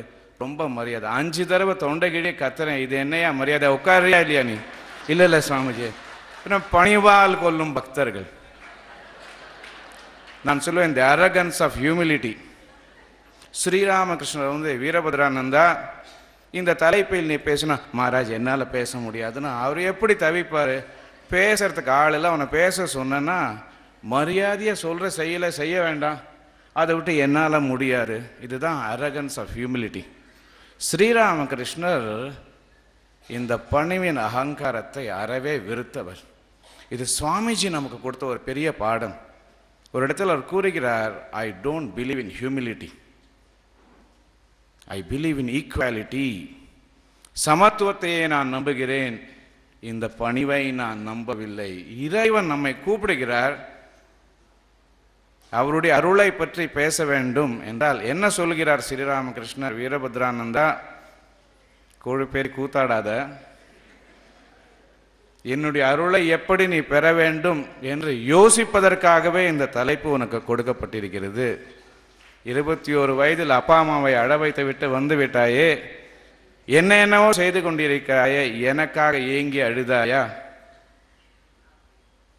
யதீஸ்வரானந்தர் இரவு ஜபம் செய்தாயா? அதை உணர்த்துவதற்காகவே இந்த தலைப்பு எனக்கு கொடுக்கப்பட்டது என்று நினைத்தேன். நான் உண்மையிலேயே மன மகிழ்ச்சி அடைந்தேன், பெருமிதமாகவும் இருந்தது. அதனால் தான் இதை ஏற்றுக்கொண்டேன். பிறகு நான் கேள்விப்பட்டேன், இந்த தலைப்பு யாருக்காக ஒதுக்கப்பட்டிருந்தது என்றால் சென்னை மட தலைவர் திரு கௌதமானந்திக்காக இது ஒதுக்கப்பட்டிருந்ததுதான். இரண்டாவது என்ன கண்ணோட்டம் என்னுடைய மனதில் ஏற்பட்டது என்றால், நம்ம பக்தர்களும் இப்படி ஒரு பைத்தியக்காரங்க, 100% பள்ளிக்கூட பரீட்சையாக இதை 50%, 100%, 30% மார்க் வாங்க வேண்டும் என்று இவர்கள் இவ்வளவு உணர்ச்சி வசப்பட்டு கேட்கிறார்களே. பிறகு அடுத்த நிமிடம் என்னுடைய மனம் தோன்றியது, நீ என்னடா பெரிய மனுஷன், இந்த தலைப்பை ஸ்ரீராமகிருஷ்ணர் முன்னால் வைத்து அவருடைய அபிப்பிராயம் என்ன என்று கேட்டால் எப்படி இருக்கும்? இதை நினைக்கும் பொழுதே அமுத மொழிகளிலிருந்து ஒரு காட்சி என் கண்முன் விரிந்தது. தட்சிணேஸ்வரத்தில் பக்தர்கள் கூடியிருக்கிறார்கள். கேதார் கூறுகிறார், மகாராஜ், என்னுடைய வீட்டில் பல நாட்களாக நீங்கள் வரவில்லை, உலக வாடை வீசுகிறது, நீங்க ஒரு தடவை வந்து எங்க வீட்டில் காலடி வைத்தால் இறை மனம் கமழும். அதை கேட்ட உடனேயே ஸ்ரீராமகிருஷ்ணர் உடலெல்லாம் புல்லரிக்கிறதாம். ஆஹா ஆஹா என்று கூறி அவர் எழுந்து நிற்கிறாராம். என்ன பக்தனுடைய இந்த மனநிலை! வீட்டில் உலக வாடை வீசுகிறது, ஸ்ரீராமகிருஷ்ணர் வந்தால் இறை மனம் கமழுமா? அப்பொழுது நான் நினைத்தேன், தட்சிணேஸ்வர கட்டிலில் ஸ்ரீராமகிருஷ்ணர் உட்கார்ந்து கொண்டிருக்கிறார். இந்த டாபிக்கை கொண்டு போய் நான் ஸ்ரீராமகிருஷ்ணனுக்கு கொடுக்கிறேன். மகாராஜ், மாநாட்டில் இதை பேச சொல்கிறார்கள், நீங்கள் என்ன நினைக்கிறீர்கள்? உடனே அவர் கேட்டுப்பார், என்ன தலைப்பு? ஸ்ரீராமகிருஷ்ணரின் அருளை 100% பெறுவது எப்படி? உடனேயே அவர் கண்கள் அகல விரிந்திருக்கும். யார் அந்த பக்தன்? யாருக்கு என்னுடைய அருள் 100% வேண்டும் என்று நாடுகிறான்? அவர் கண்களின் ஓரத்தில் கண்ணீர் மலர்கள் பூத்து நிற்கும். ஸ்ரீராமகிருஷ்ணர் கூறுவார், ஆஹா ஆஹா, என்ன உள்ளம் அது! யார் இறைவனுடைய அருளை 100% நாடுகிறார்கள் என்று ஸ்ரீராமகிருஷ்ணர் பரவச நிலை அடைந்திருப்பார். அவருக்கு அகங்காரம் இல்லாத காரணத்தால் ஸ்ரீராமகிருஷ்ணரின் அருள் என்று கூறியவுடனேயே அவர் நினைப்பார், இறைவனுடைய அருள், அதை நாடும் இந்த பக்தன் யார்? இந்த மாநாட்டில் யார் அந்த பக்தர்? இந்த தலைப்பை தேர்ந்தெடுத்தவர்? நான் நினைத்தேன், அவர் மீது ஸ்ரீராமகிருஷ்ணன் மிகவும் மகிழ்ச்சி அடைந்திருப்பார். என்ன உன்னதமான உள்ளம்! இறைவனுடைய, பகவானுடைய அருளை கேட்பதற்கு ஆவலாதியாக இருப்பது போன்று தோன்றும். 100% பகவானுடைய அருள் முழுமையாக எனக்கு வேண்டும். இதுவரை நான் மாநாடுகளில் கண்ட தலைப்பில் இதுதான் சிறந்தது என்று நான் நினைக்கிறேன். என்ன அற்புதமான தலைப்பு! இந்த மாநாடு தூங்குவதன் காரணம், மாநாடு இதுவரை நடந்து கொண்டிருக்கும் காரணம், இனி நடக்கப் போகும் மாநாடுகளுக்கும் காரணம் ஒன்றே ஒன்று, அதுதான் இந்த தலைப்பு. ஸ்ரீராமகிருஷ்ணன் அருளை 100% பெறுவது எப்படி? அதுக்கு தானே நாம் இங்கே கூடியிருக்கோம். 3 நாட்கள் எல்லாவற்றையும் விட்டு எதற்காக இங்கே கூடியிருக்கிறோம்? ஸ்ரீராமகிருஷ்ணரை பிரமித்து போவார். இந்த எண்ணத்தை, இந்த தூய எண்ணத்தை, உயர்ந்த நோக்கத்தை பராசக்தி எப்படி இவர்கள் மனதில் உண்டாக்கிவிட்டார்கள்? அவருக்கு சந்தோஷமாக இருக்கும். எதற்காக நான் அந்த குட்டிவாடியின் மேல் நின்று கொண்டு கண்ணீர் விட்டு என் பக்தர்களே ஓடி வாருங்கள் என்று அழுதேனோ, அந்த சுபதினம் வந்து கொண்டிருக்கிறது. இந்த தலைப்பின் மூலமாக அதை அவர் உணர்வார் என்று நினைத்தேன். நான் இந்த 2 கண்ணோட்டத்துடன் இந்த தலைப்பின் சிந்தனையில் நாம் நுழைவோம். கொல்கத்தா நகரத்தின் தெருவின் தூசியை கையில் எடுத்து பூ என்று ஊதினால் நம்முடைய கண்களிலேயே திரும்பி விழுந்து கண்ணெல்லாம் கசக்கி என்ன கண்ணு தெரியாத நிலை நமக்கு ஏற்படும் நாம் ஊதினால். விவேகானந்தர் கூறுகிறார், கொல்கத்தா தெருவின் தூசியை கையில் எடுத்து பூ என்று ராமகிருஷ்ணர் ஊதினால் 100 விவேகானந்தர்கள் தோன்றுவார்களாம். அந்த விவேகானந்தருடைய காலடி தூசிக்கு சமமாக அருகதை அற்றவன் நான் இந்த தலைப்பில் பேச வேண்டும். பாருங்கள், 100 விவேகானந்தர், ஸ்ரீராமகிருஷ்ணர் தூசியை எடுத்து பூ என்று ஊதினாலே 100 விவேகானந்தர் தோன்றுவார். என்ன அற்புதமான அந்த அருள் சக்தி! அந்த 100 விவேகானந்தரில் ஒரு விவேகானந்தருடைய கால் தூசிக்கு சமமாக கூடிய அருகதை அற்றவர்கள் நாம் ஸ்ரீராமகிருஷ்ணனுடைய அருளை 100% நாடுகிறோம். அது உன்னதமான ஆசைதான். எவ்வளவு பொருத்தமானது! ஸ்ரீராமகிருஷ்ணர் நமக்கு 100% அருளை கொடுக்கிறாரா அல்லது கஞ்சத்தனமான பள்ளிக்கூட ஆசிரியரா என்பதை நாம் பார்ப்போம். இந்த தலைப்பில் 3 சொற்களை நாம் பார்க்கிறோம். ஸ்ரீராமகிருஷ்ணர், அருள், பெறுவது எப்படி? ஸ்ரீராமகிருஷ்ணரை எப்படி நாம் அணுகுகிறோம்? ஆடற மாட்டை ஆடி கறக்கணும், பாடற மாட்டை பாடி கறக்கணும் என்று கூறுவார்கள். அப்பொழுதுதான் அது பால் சுரக்குமா அந்த மாடு. அதுபோன்று ஸ்ரீராமகிருஷ்ணரை எப்படி நாம் அணுக வேண்டும்? ஸ்ரீகிருஷ்ணர் கூறுகிறார், எந்தெந்த தேவதைகளை எந்தெந்த பக்தர்கள் வணங்குகிறார்களோ அவர்கள் அந்த தேவதைகளை சென்று அடைகிறார்கள். என் பக்தர்கள் என்னை வந்து அடைகிறார்கள். நாம் எல்லாம் ஸ்ரீராமகிருஷ்ணனுடைய பக்தர்கள். அவரை வந்து அடைந்திருக்கிறோம். அவரை அணுகும் முறை எவ்வாறு இருக்கிறது என்பதை நாம் பார்க்க வேண்டும். ஸ்ரீராமகிருஷ்ணரை எவ்வாறு அணுக வேண்டும்? அவர் ஞானம், பக்தி என்ற 2 உருவத்தை கொண்டவர் என்று கூறுகிறார் பிரமதாதாஸ் மித்ர. ஞானஸ்ச பக்திச்ச த்விமூர்த்தி மேகம். ஸ்ரீராமகிருஷ்ணர் ஞானத்தையும் பக்தியையும் ஒருங்கே உருவாக கொண்டவர். அவர் பரம்பொருளின் வடிவமாக இருக்கிறார். சமய சமரசத்தின் சின்னமாக இருக்கிறார். யோகத்தின் 4 யோகங்களின் சமன்வய ஆச்சாரியனாக இருக்கிறார். ராமனையும் கிருஷ்ணனையும் ஒருங்கே இணைத்து இருமுகம் கொண்ட ஒரு அவதாரமாக அவர் இருக்கிறார். இவ்வாறு ஸ்ரீராமகிருஷ்ணரை அணுகும் பொழுது அப்படிப்பட்ட பலன் நமக்கு ஏற்படுகிறது. ஸ்ரீராமகிருஷ்ணரை பற்றி நாம் எண்ணும் பொழுது, தியானிக்கும் பொழுது அவரை ஒரு சாதாரண தேவதையாகவோ அல்லது நம்முடைய ஆசைகளை பூர்த்தி செய்யும் ஒரு குட்டி தேவதையாகவோ நினைக்கக்கூடாது. பக்தி யோகத்தில் சுவாமி விவேகானந்தர் கூறுகிறார், நீங்கள் வழிபடும் தெய்வத்தை முழு முதற் கடவுளாக நினைத்து வழிபட்டால் பூரண பிரம்மமாக நினைத்து வழிபட வேண்டும். அப்பொழுது பூரண அருள் நமக்கு கூடி வருமா. அவ்வாறு ஸ்ரீராமகிருஷ்ணரை அணுகும் முறையை நாம் புரிந்து கொள்ள வேண்டும். அவரை பற்றி சிந்திக்கும் பொழுது, தியானிக்கும் பொழுது இந்த தெய்வ குணங்களை அவர் பெற்றவர். அவருடைய நாமத்தை ஜபிக்கும் பொழுது இந்த சிந்தனைகள் நம்முடைய மனதில் அலைபாய வேண்டும். அதைத்தான் பதஞ்சலி முனிவர் தஜ்ஜபஸ் ததர்த்த பாவனம் என்று கூறுகிறார். அவருடைய ஜபத்தை சொல்லும் பொழுது, நாமத்தை சொல்லும் பொழுது அதனுடைய அர்த்தத்தை, பொருளை பாவிக்க வேண்டும். என்ன பொருள்? ஸ்ரீராமகிருஷ்ணனுடைய பெயருக்கு அந்த உருவம் முதலில் அதனுடைய பொருள். அந்த உருவத்திற்கு என்ன பொருள் என்று கேட்டால், அந்த உருவத்தில் கூடிக்கொண்டிருந்த தெய்வீக குணங்கள் தான் அந்த உருவத்தின் பொருள். அந்த குணங்கள் இல்லை என்றால் இந்த ஸ்ரீராமகிருஷ்ணரை நாம் ஏன் வழிபடுகிறோம்? அந்த குணங்களுக்கு, தெய்வீக குணங்களுக்கு எது பொருள் என்றால், குணங்களை கடந்து குணாதீதனாக அவருள்ளேயே குடிகொண்டிருக்கும் அந்த பரம்பொருள் தான் ஸ்ரீராமகிருஷ்ண நாமத்தின் உண்மையான அர்த்தம், பொருள். அவ்வாறு ஸ்ரீராமகிருஷ்ணர் அவருடைய நாமத்தை நாம் சொல்லி இந்த சிந்தனைகளுடன் ஜபிக்கும் பொழுது இந்த தெய்வீக குணங்கள் நம்முடைய வாழ்க்கையில் செயலாக பரிணமிக்கும். எப்படி? ஸ்ரீராமகிருஷ்ணரை வணங்குபவன் எல்லா மதங்களையும் ஏற்றுக்கொள்ள வேண்டும். ஸ்ரீராமகிருஷ்ணரை வணங்குபவன் எல்லா யோகங்களையும் பழக வேண்டும்.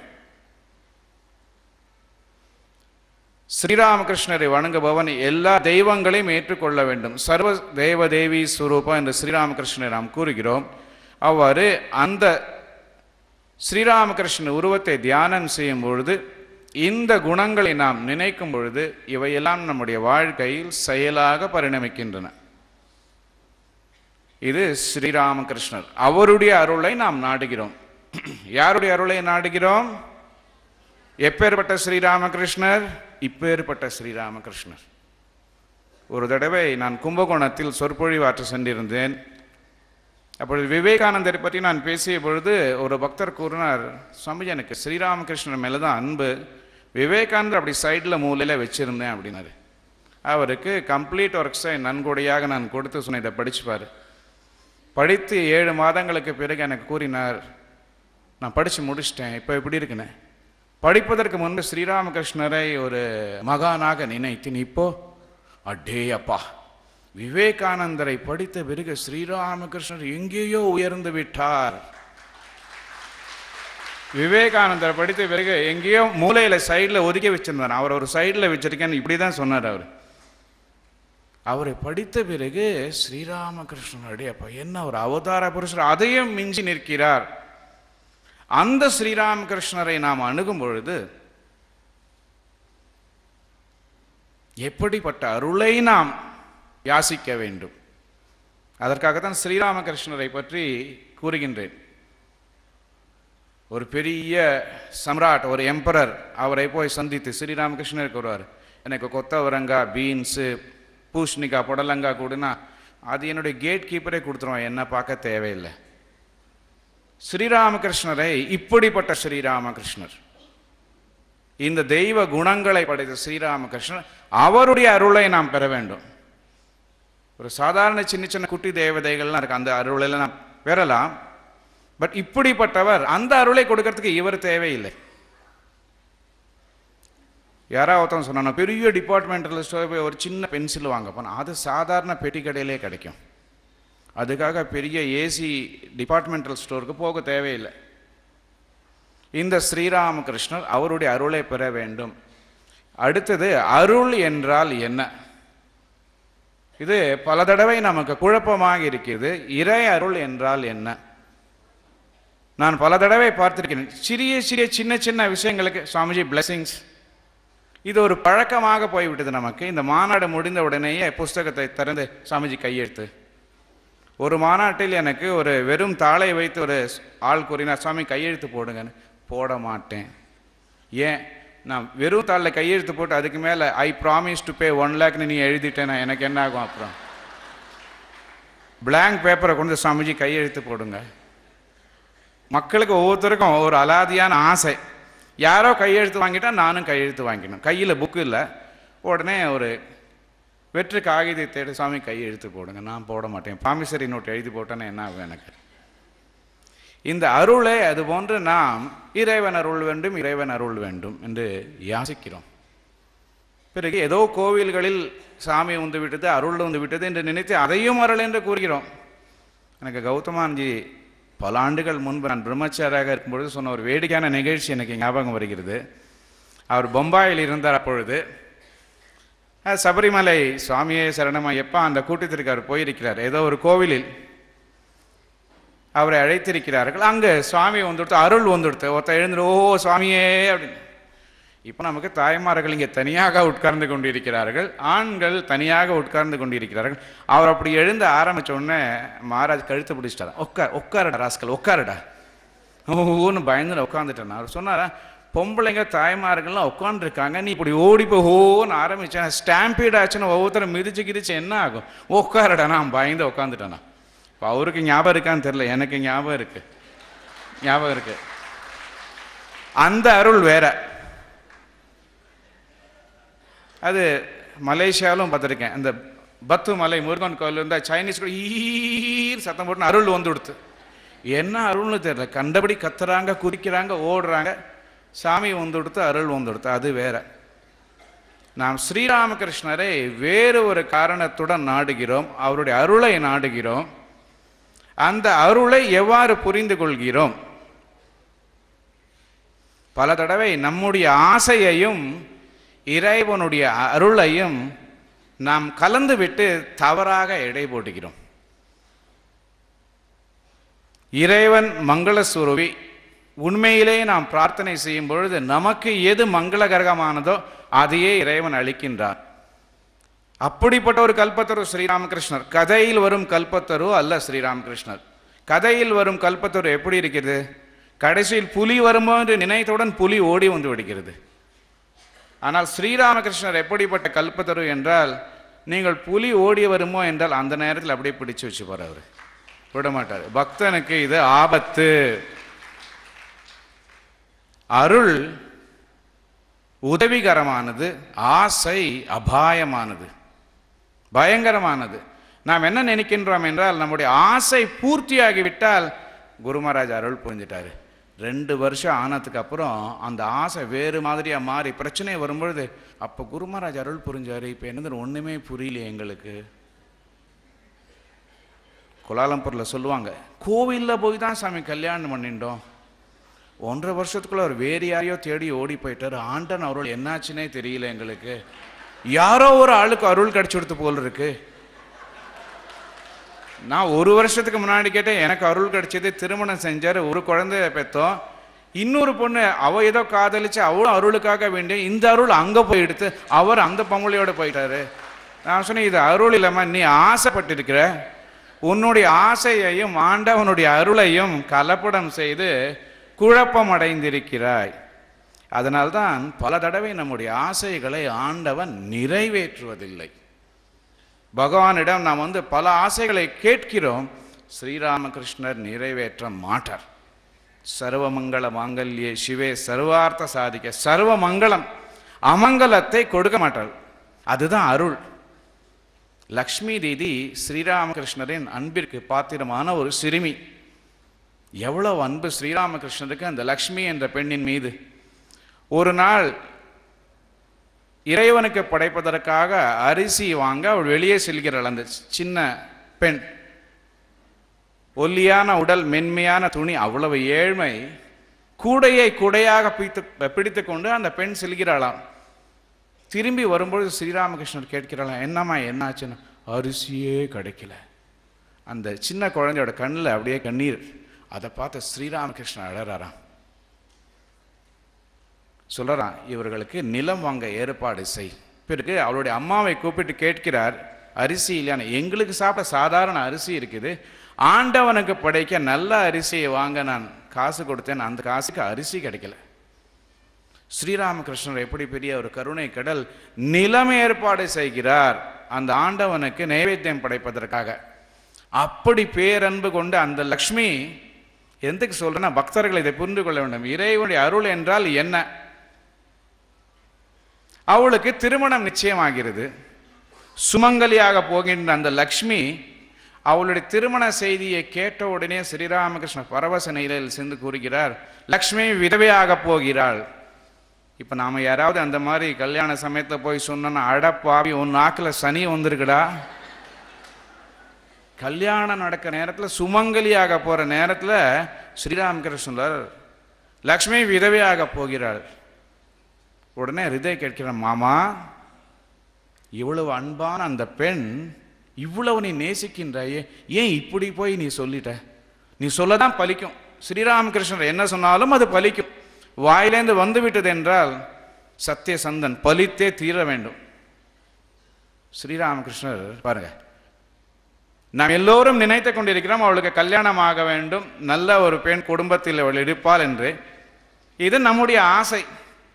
இந்த ஆசைக்கு விபரீதமாக ஸ்ரீராமகிருஷ்ணர் ஒரு கருத்தை வெளியிடுகிறார். அப்படியே ஆகிறது. அதற்கு பிறகு ஸ்ரீராமகிருஷ்ணர் அதற்கு ஒரு விளக்கத்தை கொடுக்கிறார்.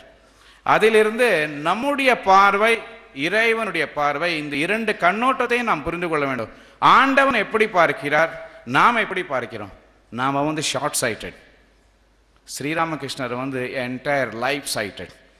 போன ஜென்மம், இப்போ இருக்கிற ஜென்மம், அடுத்த ஜென்மம் மூணுமே அவருக்கு தெரியும். நமக்கு இந்த ஜென்மத்தில் சில வருடங்கள் தான் தெரியும். நான் அடிக்கடி கூறுவேன், நான் போடுறது லோவர் மேத்தமெட்டிக்ஸ், ஆண்டவன் போடுறது ஹையர் மேத்தமெட்டிக்ஸ். அவருடைய கணக்கு வேறு, என்னுடைய கணக்கு வேறு. நான் ஆசைப்பட்டு நினைக்கிறேன் லக்ஷ்மி நல்ல குடும்பத்தோட, கணவனோட, குழந்தையும் குட்டியுமா நல்லா வாழணும்னு. அவருடைய பெற்றோர்கள் நினைப்பார்கள். இதை கூறிவிட்டு ஹிருதய் கேட்ட உடனே ஸ்ரீராமகிருஷ்ணர் கூறுகிறார், அவள் சீதலா தேவியின் அம்சம்பா, மண்ணில் பிறந்த மனிதன் அவளுடன் உடல் உறவு கொள்ள முடியுமா? என்ன அற்புதமான கருத்து! ஸ்ரீராமகிருஷ்ணன் சொல்லுவதால் இது புரிகின்றது. சீதலா தேவி என்றால் மாரியம்மன். மாரியம்மனுடைய அம்சமாக இந்த லக்ஷ்மி பிறந்திருக்கிறாள். வைகுண்டத்தின் பெண். அந்த வைகுண்டத்தின் தெய்வீக இயல்பு நிறைந்த பெண்ணுடன் இந்த மண்ணில் ஆசை நிறைந்த மனிதன் திருமண உறவு கொள்ள முடியுமா? முடியாது. அதனால் விதவையாக தான் இருப்பாள் அவள். ஃபென்டாஸ்டிக் பாருங்க, அது என்ன பவர் ஸ்ரீராமகிருஷ்ணனுடையது. இப்போ பார்ப்பதற்கு என்ன தோன்றுகிறது என்றால், கல்யாணம் செய்து வைத்தோம், ஸ்ரீராமகிருஷ்ணன் விதவையாக போய்விட்டார். அப்படித்தான் இருக்க முடியும் அந்த வாழ்க்கை. நம்முடைய கண்களிலிருந்து எது அமங்கலமாக தோன்றுகிறதோ ஸ்ரீராமகிருஷ்ணர் கூறுகிறார் அது மங்களகரமானது. சிவன் மட்டுமே அவளுடன் இல்லறம் நடத்த முடியும், சிவபெருமான் மட்டுமே. அப்படிப்பட்ட பெண், அதை அவள் ஏற்றுக்கொள்கிறார் லக்ஷ்மி. பிறகு பிற்காலத்தில் கடவுளுடன் வாழ்ந்தவர்கள் பக்கத்தில் அந்த பெண்மணியின் பெயரிடம் பெறுகிறது. அதனால் அருளை நம்முடைய ஆசையுடன் கலந்துவிட்டு ராமகிருஷ்ணன் அருள் புரியவில்லையே என்று குறை கூறுவது, அல்லது ஸ்ரீராமகிருஷ்ணன் அருளால் தான் இதெல்லாம் நடந்தது, இப்படி விபரீதமாக நடந்து விட்டது என்று நாம் கூறும் பொழுது ஆசை, அருள் இது ரெண்டையும் நாம் கலந்து விடுகிறோம் என்பதை புரிந்து கொள்ள வேண்டும். பிறகு நாம் கேட்க வேண்டும், உண்மையிலேயே நாம் அருளை நாடுகிறோமா அல்லது பொருளை நாடுகிறோமா? Seeking God is different from seeking from God. நாம் பல தடவை இதை குழப்பிக்கொண்டே இருக்கிறோம். ராமகிருஷ்ணரிடம் எதற்காக வருகிறோம்? பொருள் வேண்டுமானாலும் அவருடைய அருள் தேவை. ஆனால் பொருள் நாட்டம் இருக்கும் பொழுது ஸ்ரீராமகிருஷ்ணனுடைய அருளை நாடினேன் என்று நமக்கு நாமே பொய் சொல்லிக் கொள்ளக்கூடாது. தேவையான பொருளை அவர் கொடுத்து விடுவார். இரண்டு மனிதர்கள் ஸ்ரீராமகிருஷ்ணரை நாடினார்கள் அவ்வாறு. ஒன்று உபேந்திரநாத், மற்றொன்று நரேந்திரநாத். நரேந்திரநாத் பெரிய பணக்காரர், செல்வந்தர்.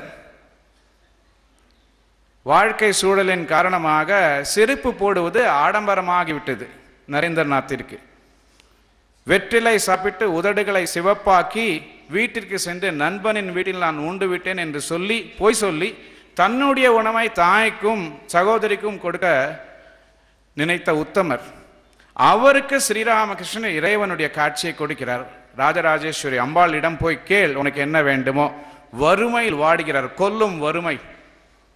அந்த கடுமையான வறுமையில் நரேந்திரநாத் போய் அம்பாளை பார்த்து கேட்கிறார், ஞான பக்தி வைராகியம் எனக்கு வேண்டும் என்று 3 தடவை.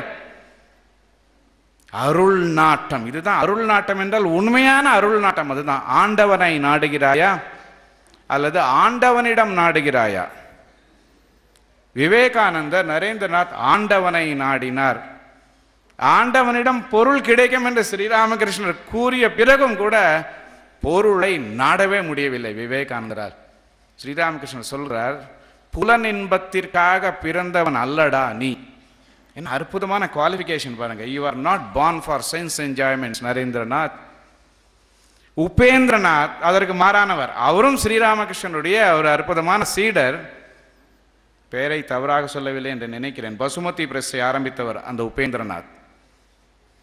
ஸ்ரீராமகிருஷ்ணரை காண நம்மை போன்ற பக்தர்கள் கூட்டத்தில் உட்கார்ந்து கொண்டிருக்கிறார். ஸ்ரீராமகிருஷ்ணர் பிரில்லியன்ட் மேன். அவர் சொல்கிறார், அந்த பையன் அங்கே உட்காந்துருக்கான் பாரு, மனசுக்குள்ள பணம் வேணும்னு பிரார்த்தனை பண்ணிட்டு இருக்கான். ஸ்ரீராமகிருஷ்ணர் என்ன அற்புதமான மனிதர் பாருங்கள். சொல்லவே தேவையில்லை, அவருக்கு உட்கார்ந்து இருக்கும் போது கண்டுபிடிச்சிட்டாரு. அதனால அவர் எந்த விதமான இனிப்பை கொண்டு வந்தாலும் அவர் சாப்பிட மாட்டார். ஒரு நாள் சொல்றாரு, அவன் அடிக்கடி பிரார்த்தனை பண்ணிட்டு இருக்கான், இன்னைக்கு கொஞ்சம் அவனை கொண்டு வந்திருக்கிற ஸ்வீட்லேருந்து சாப்பிடலாம் என்று சிறிய ஒரு துகளை எடுத்து சாப்பிட்டார். பிறகு அவர் பெரிய செல்வந்தராகி கல்கத்தாவில் பசுமதி என்ற அச்சகத்தை ஆரம்பித்து ராமகிருஷ்ண விவேகானந்த இலக்கியத்தை எல்லாம் அச்சடித்து பெரிய பணக்காரராகிவிட்டார் அந்த உபேந்திரநாத். அவரை அருகில் சென்று கண்ட ஸ்ரீராமகிருஷ்ணர் நல்ல அறிகுறி தென்பட்டது அவரில். வீட்டில் யார் தெய்வம் என்று கேட்கிறார். நாராயணன். நாராயணனுடைய பிரசாதத்தை கொண்டு வா என்று இவர் கேட்கிறார். இவரே நாராயணன். இவர் நாராயணனுடைய பிரசாதத்தை கொண்டு வா. இங்கே உபேந்திரநாத் கொடுத்த உணவை உட்கொண்டு அவனுக்கு செல்வத்தை அருளினார். பிறகு அருட்செல்வத்தை அருளுவதற்கு நாராயணனுடைய பிரசாதத்தை வீட்டில் இருந்து கொண்டு வா என்று கேட்கிறார். உபேந்திரர் அழுவாரா, எனக்கு பணமே இல்லை, ஸ்ரீராமகிருஷ்ணனுக்கு நல்ல நல்ல தின்பண்டங்களை எப்படி நான் கொண்டு செல்வது என்று. பிற்காலத்தில் அவரிடம் பணம் கொட்டி குவிந்ததாம். ஸ்ரீராமகிருஷ்ணருக்கு எத்தனையோ நைவேதங்களை அவர் செய்வாராம். ஸ்பெஷலாக ஜிலேபி செய்து கொண்டு வருவாராம். அவர் நரேந்திரநாத், உபேந்திரநாத் இந்த இரண்டு பேருமே இளைஞர்கள் ஸ்ரீராமகிருஷ்ணரை நாடினார்கள். ஒருவர் ஸ்ரீராமகிருஷ்ணரிடம் நாடினார், ஒருவர் ஸ்ரீராமகிருஷ்ணரையே நாடினார். விவேகானந்தர் ஸ்ரீராமகிருஷ்ணரையே நாடினார். உபேந்திரநாத் ஸ்ரீராமகிருஷ்ணரிடம் நாடினார். ஆனால் ஸ்ரீராமகிருஷ்ணர் கருணை கடல், அருட்பெருஞ்சோதி தனிப்பெரும் கருணை என்று கூறுவார். பொருளை கொடுத்து இந்த மனிதனை தன்னுடைய கருவியாக மாற்றி அவரை ஆட்கொள்கிறார் ஸ்ரீராமகிருஷ்ணர். அதுதான் ஸ்ரீராமகிருஷ்ணரோட ஸ்பெஷாலிட்டி, தனி சிறப்பு. அதனால் அருளை நாம் நாடும் பொழுது யோசித்து பார்க்க வேண்டும். அருளை நாடுகிறோமா, பொருளை நாடுகிறோமா?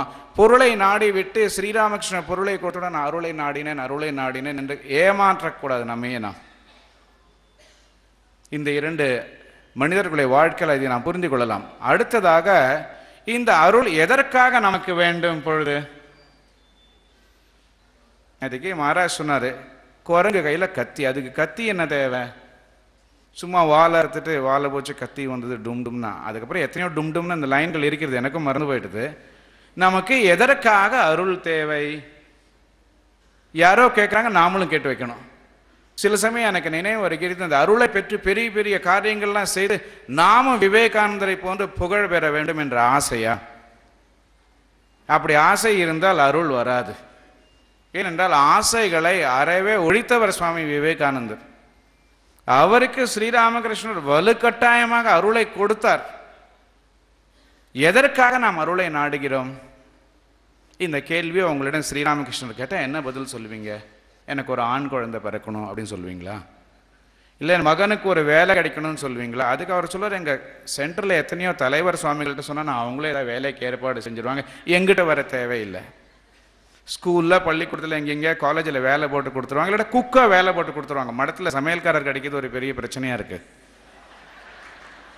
வேலைக்கு மடத்தில் அங்கே சுவாமிஜிகளை கேட்டால் அவர் கொடுத்துருவாங்க. இங்கேயே வந்து தொந்தரவு பண்ணிட்டு இருக்கு. பெரிய விஷயங்களை வந்து கேளுங்க. எதற்காக அருள்? ஆஞ்சநேயர் சீதையை கண்டுபிடிக்க ராமனுடைய அருளை நாடினார், நியாயமானது அது. ஸ்ரீராமர் ராவணனை வெல்வதற்காக துர்கையை வழிபட்டார், அருளை நாடினார், நியாயமானது அது. விவேகானந்தர் இந்தியாவை உலக அரங்கில் ஒரு தலைவனாக்க வேண்டும் என்று அந்த ஒரு ப்ராஜெக்ட் திட்டத்தை இயக்கத்தை மனதில் வைத்து இறைவனின் அருளை நாடினார், நியாயமானது. எனக்கும் உங்களுக்கு என்ன திட்டம் இருக்கு? ஒண்ணுமே இல்லை. ஸ்ரீராமகிருஷ்ணன் அருளை 100% பம்பாஸ்டிக் என்று கூறுவார்கள், ஹைலி எக்ஸாகரேட்டட். ஒண்ணுமே இல்லை. இவன் ஸ்ரீராமகிருஷ்ணனுடைய அருள் 100%, அது 1% இல்லை. விவேகானந்தர் சொல்றாரு, வீக்ஷணே மோக ஜாய், பார்த்தாலே போதும், மோகம் எல்லாம் நாசமாகி விடுகிறது. கடைக்கண் பார்வையால் கடையனும் கடைத்தேற வைக்கும் கருணை கடல் ஸ்ரீராமகிருஷ்ணர். என்ன அற்புதமான வர்ணனை! கடைக்கண் பார்வையால் கடையவனையும் கடைத்தேற வைக்கும் கருணை கடல்.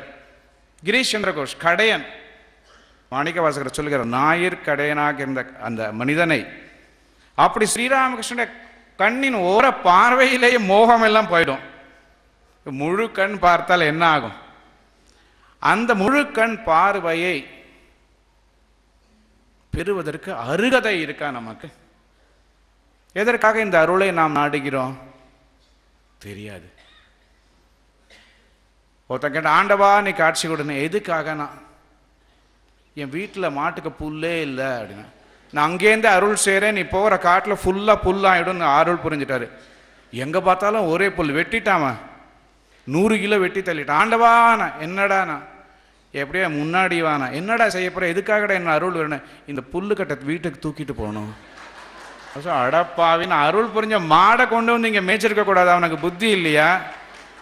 உன்னோட புல்கட்டை தூக்குவதற்கு ஆண்டவன் அருள் புரிந்த எனக்கு இதுதான் பரிசா என்று கேட்டார் ஆண்டவன்.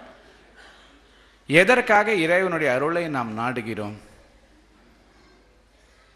இந்த அருள் வந்தால் அதை தரிக்கக்கூடிய ஆற்றல் நம்மிடம் இருக்கிறதா? பிரம்மச்சரிய தாரணம் என்று கூறுவார்கள். புலன்களை அடக்கி மனதை அடக்கி அந்த எழும்பிய ஒரு ஆற்றலை தரிக்கக்கூடிய சக்தி நமக்கு இருக்க வேண்டும். ஆஞ்சநேயரிடம் இருந்தது, சொல்லின் செல்வனாக இருந்தார். விவேகானந்தரிடம் இருந்தது. என்ன ஒரு அடக்கம்! அவர் சொல்லுகிறார், எனக்கு கிடைத்த புகழில் 16இல் 1 பங்கு, 100% சொல்றார், 16இல் 1 பங்கு வேறு இந்தியனுக்கு கிடைத்திருந்தால் என்ன இருக்கும்? கிறுக்கு பிடிச்சிருக்கும் அப்படிங்கிறார். பைத்தியம் பிடித்திருக்கும் அவனுக்கு. அந்த 16 ஆனா புகழை வைத்துக்கொண்டு விவேகானந்தர் தரிக்கின்றார், தாங்கிக் கொள்கிறார். ஸ்ரீராமகிருஷ்ணன் அருளை நம்மால் தாங்க முடியுமா? முடியாது. நம்மால் இல்லை, அவருடன் கூட இருந்தவர்களால் கூட தாங்க முடியவில்லை. ஒரு நாள் இதயராம் கேட்கிறார், மாமா நீ பெரிய பெரிய தெய்வீக காட்சிகள்லாம் பார்க்குறிய, எனக்கும் ஏதாவது ஆசை யாரை விட்டுது? உடனே ஸ்ரீராமகிருஷ்ணர் தொடுகிறார். பாருங்க, மனுஷனுக்கு கொழுப்பு எவ்வளோ இருக்கு! தொட்ட உடனே குதிக்கிறார். மக்களே ஓடி வாருங்கள், மாமா அவதார புருஷர், உங்களுக்கு வீடு பேர் கொடுக்கக்கூடியவர், நாங்கள் தெய்வீக பிறவுகள் கத்துன்னு கத்துறாரு. ஸ்ரீராமகிருஷ்ணர், மாடையா அம்பாளுடைய வேலையை நாசமாக்கிடுவா, சும்மா இரு. ஒரு தெய்வீக பணிக்காக இருவரும் வந்திருக்கிறார்கள்.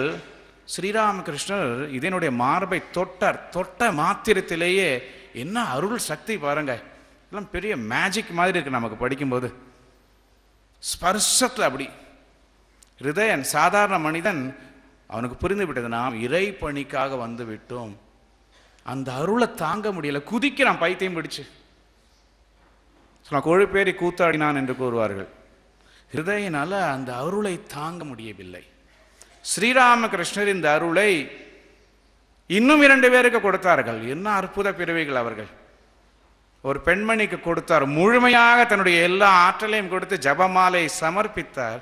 கப்பு சிப்புன்னு அந்த அம்மா வாயை மூடிட்டு ஒரு சந்தடி இல்லாமல் நடந்ததே தெரியாம உட்காந்துட்டாங்க. மலையை விழுங்கிட்டு மௌனமாக உட்கார்ந்து கொண்டிருக்கிறான் என்று தமிழ்நாட்டில் சொல்லுவாங்க. மலை விழுங்கி மகாதேவன் என்று கூறுவார்கள். மலையே விழுங்கிட்டாரா, ஒண்ணுமே நடக்காத மாதிரி உட்காந்துக்கிறான். ஸ்ரீராமகிருஷ்ண அருளை முழுமையாக விழுங்கிவிட்டு ஒண்ணுமே தெரியாத ஒரு பெண்மணி போன்று என்ன அமைதியாக உட்கார்ந்து கொண்டிருக்கிறார். அருளை தரிக்கும் கிருபா தாரணம் என்று கூறுவார்கள்.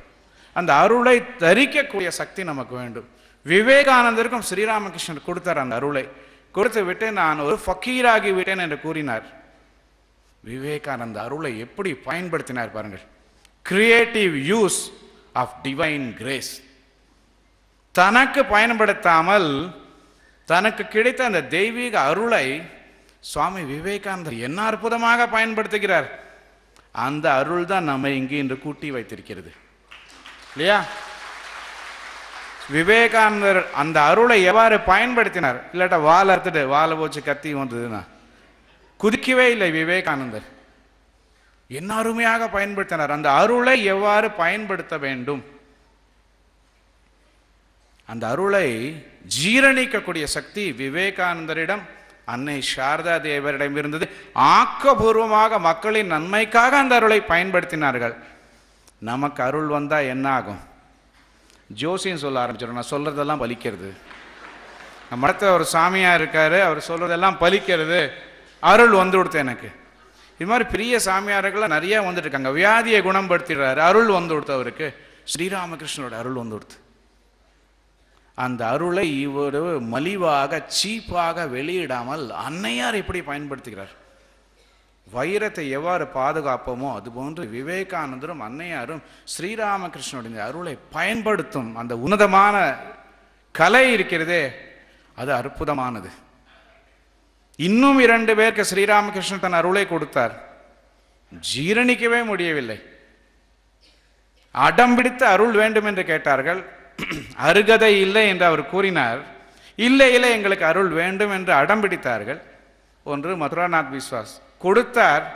3 நாட்களுக்கு பிறகு மதுராநாத் கூறுகிறார், பாபா இனிமேல் தாங்க முடியாது, அலுவலக வேலைகளை என்னால் கவனிக்க முடியாது, உங்கள் இந்த தெய்வீக காட்சிகளை நீங்களே வச்சுக்காங்க. முடியவில்லை. மதுராநாத் விஸ்வாஸ் பெரிய மேனேஜர். அவருடைய ஜாதகத்தில் எழுதியிருந்ததாம், அவருடைய இஷ்ட தேவதை கூடவே உலாவுவாள். இவர் தான் அவருடைய இஷ்ட தேவதை என்று மதுரநாத் பார்த்தார். சிவனாகவும் துர்கையாகவும் ஸ்ரீராமகிருஷ்ணரை கண்ட பிறகும் அந்த அருளை கொடுத்தால் தாங்கி பிடித்துக் கொள்ள முடியவில்லையே. ஜனவரி 1ஆம் தேதி கல்பத்தருவாக ஸ்ரீராமகிருஷ்ணர் உருவெடுக்கிறார். எல்லோருக்கும் அருள் புரிகிறார். என்ன கருணை கடல் பாருங்க. அந்த அருள் புரிவதிலும் தனி சிறப்பு.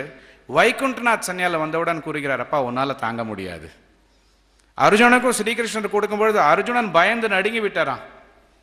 பயமாக இருக்கிறத பழைய உருவத்திலேயே வா என்று அர்ஜுனன் கூப்பிட்டாராம் கிருஷ்ணரை. இந்த விஸ்வரூப தரிசனம் காண்பித்த பிறகு அர்ஜுனன் பயந்து நடுங்கினாராம். இந்த வைகுண்டநாத் சன்னியாலிடம் ஸ்ரீராமகிருஷ்ணர் கூறுகிறாராம், அப்பா பொறுத்திரு, ஆசைப்படாதே, அதிகமாக ஆசைப்படால் அவதிப்படுவாய். இல்லை இல்லை, நீங்கள் கொடுங்க, எல்லாருக்கும் கிடைச்சிடுது, எனக்கும் வேணும். நான் கொயிலாண்டியில் இருக்கும்பொழுது திடீர்னு 2 பெண்மணிகள் வந்தாங்க. எல்லாருக்கும் நாங்கள் அரிசி கொடுத்தோம், எங்களுக்கும் அரிசி வேணும். எதுக்காக? எல்லாருக்கும் கொடுத்துட்டீங்களே, பக்கத்து வீட்டுக்காரங்க கொடுத்துட்டீங்களே. அவங்க விதவை, அதனால கொடுத்தேன். நீங்கள் சாரி மன்னிச்சிடுங்க, ஓடி போயிட்டாங்க. அவங்களுக்கு கொடுத்தாங்க, உடனே எனக்கு வேணும். இது பாருங்க, இந்த பிச்சைக்கார மனப்பான்மை. வேண்டுமோ இல்லையோ, தேவையோ இல்லையோ, அருள் வேண்டும். வைகுண்டநாத் சன்னியாலுக்கு ஸ்ரீராமகிருஷ்ணர் கொடுக்கிறார். 3 நாட்களுக்கு பிறகு ஓடி வருகிறார். எங்கு பார்த்தாலும் ஸ்ரீராமகிருஷ்ணர். அவருடைய மார்பை ஸ்ரீராமகிருஷ்ணன் தொடுகிறார். தொட்ட உடனேயே உலக காட்சி மாறுகிறது. எங்கு பார்த்தாலும் பகவான் ஸ்ரீராமகிருஷ்ணர். என்ன அருள் இது டே அப்பா! ஒரே நிமிஷத்துல 3 நாட்களுக்கு பிறகு அவர் வருகிறார். ஸ்ரீராமகிருஷ்ணன் சொல்கிறார், முதல்லையே சொன்னேனா இல்லையானா? தொடுகிறார். அந்த அருட்காட்சி மறைகிறது. உண்மையாகவே ஆழ்ந்த ஆன்மீக நாட்டம் இல்லாது ஆண்டவனின் அருளை நாடுவது எப்படி? ஒரு வேடிக்கையான வாசகத்தை நான் படித்தேன். Without intense spiritual earning, seeking divine grace is like a bald man gathering beautiful combs. பாருங்க, என்ன அற்புதமான விளக்கம். ஆழ்ந்த ஆன்மீக நாட்டம் இல்லாது ஆண்டவன் அருளை நாடுவது சொட்டை தலையன் அழகான சீப்புகளை சேகரிப்பதற்கு சமானமாகுமா? ஒரு சொட்டை தலையன் தலையில ஒரு முடி கூட இல்லை, அவன் போய் அழகான சீப்பெல்லாம் வாங்கி வாங்கி வச்சுக்கிறான். என்னடா செய்ய போற? உலகத்தில் இருக்கிறவங்களுக்கு தலையெல்லாம் வர போறியா என்ன? அருள் வேணும் அருள் வேணும்னா என்ன செய்ய போகிறான்? அருளை வைத்துக்கொண்டு தெரியாது. இதுவரை இனிமேல் தான் சப்ஜெக்ட் இறங்கணும். ஸ்ரீராமகிருஷ்ணரின் அருளை பெறுவது எப்படி? அருளை பற்றிய பல விஷயங்களை நாம் கேட்டோம். ஏனென்றால் அருளை நாடுவதற்கு முன்பு இதை தெரிந்திருக்க வேண்டும்.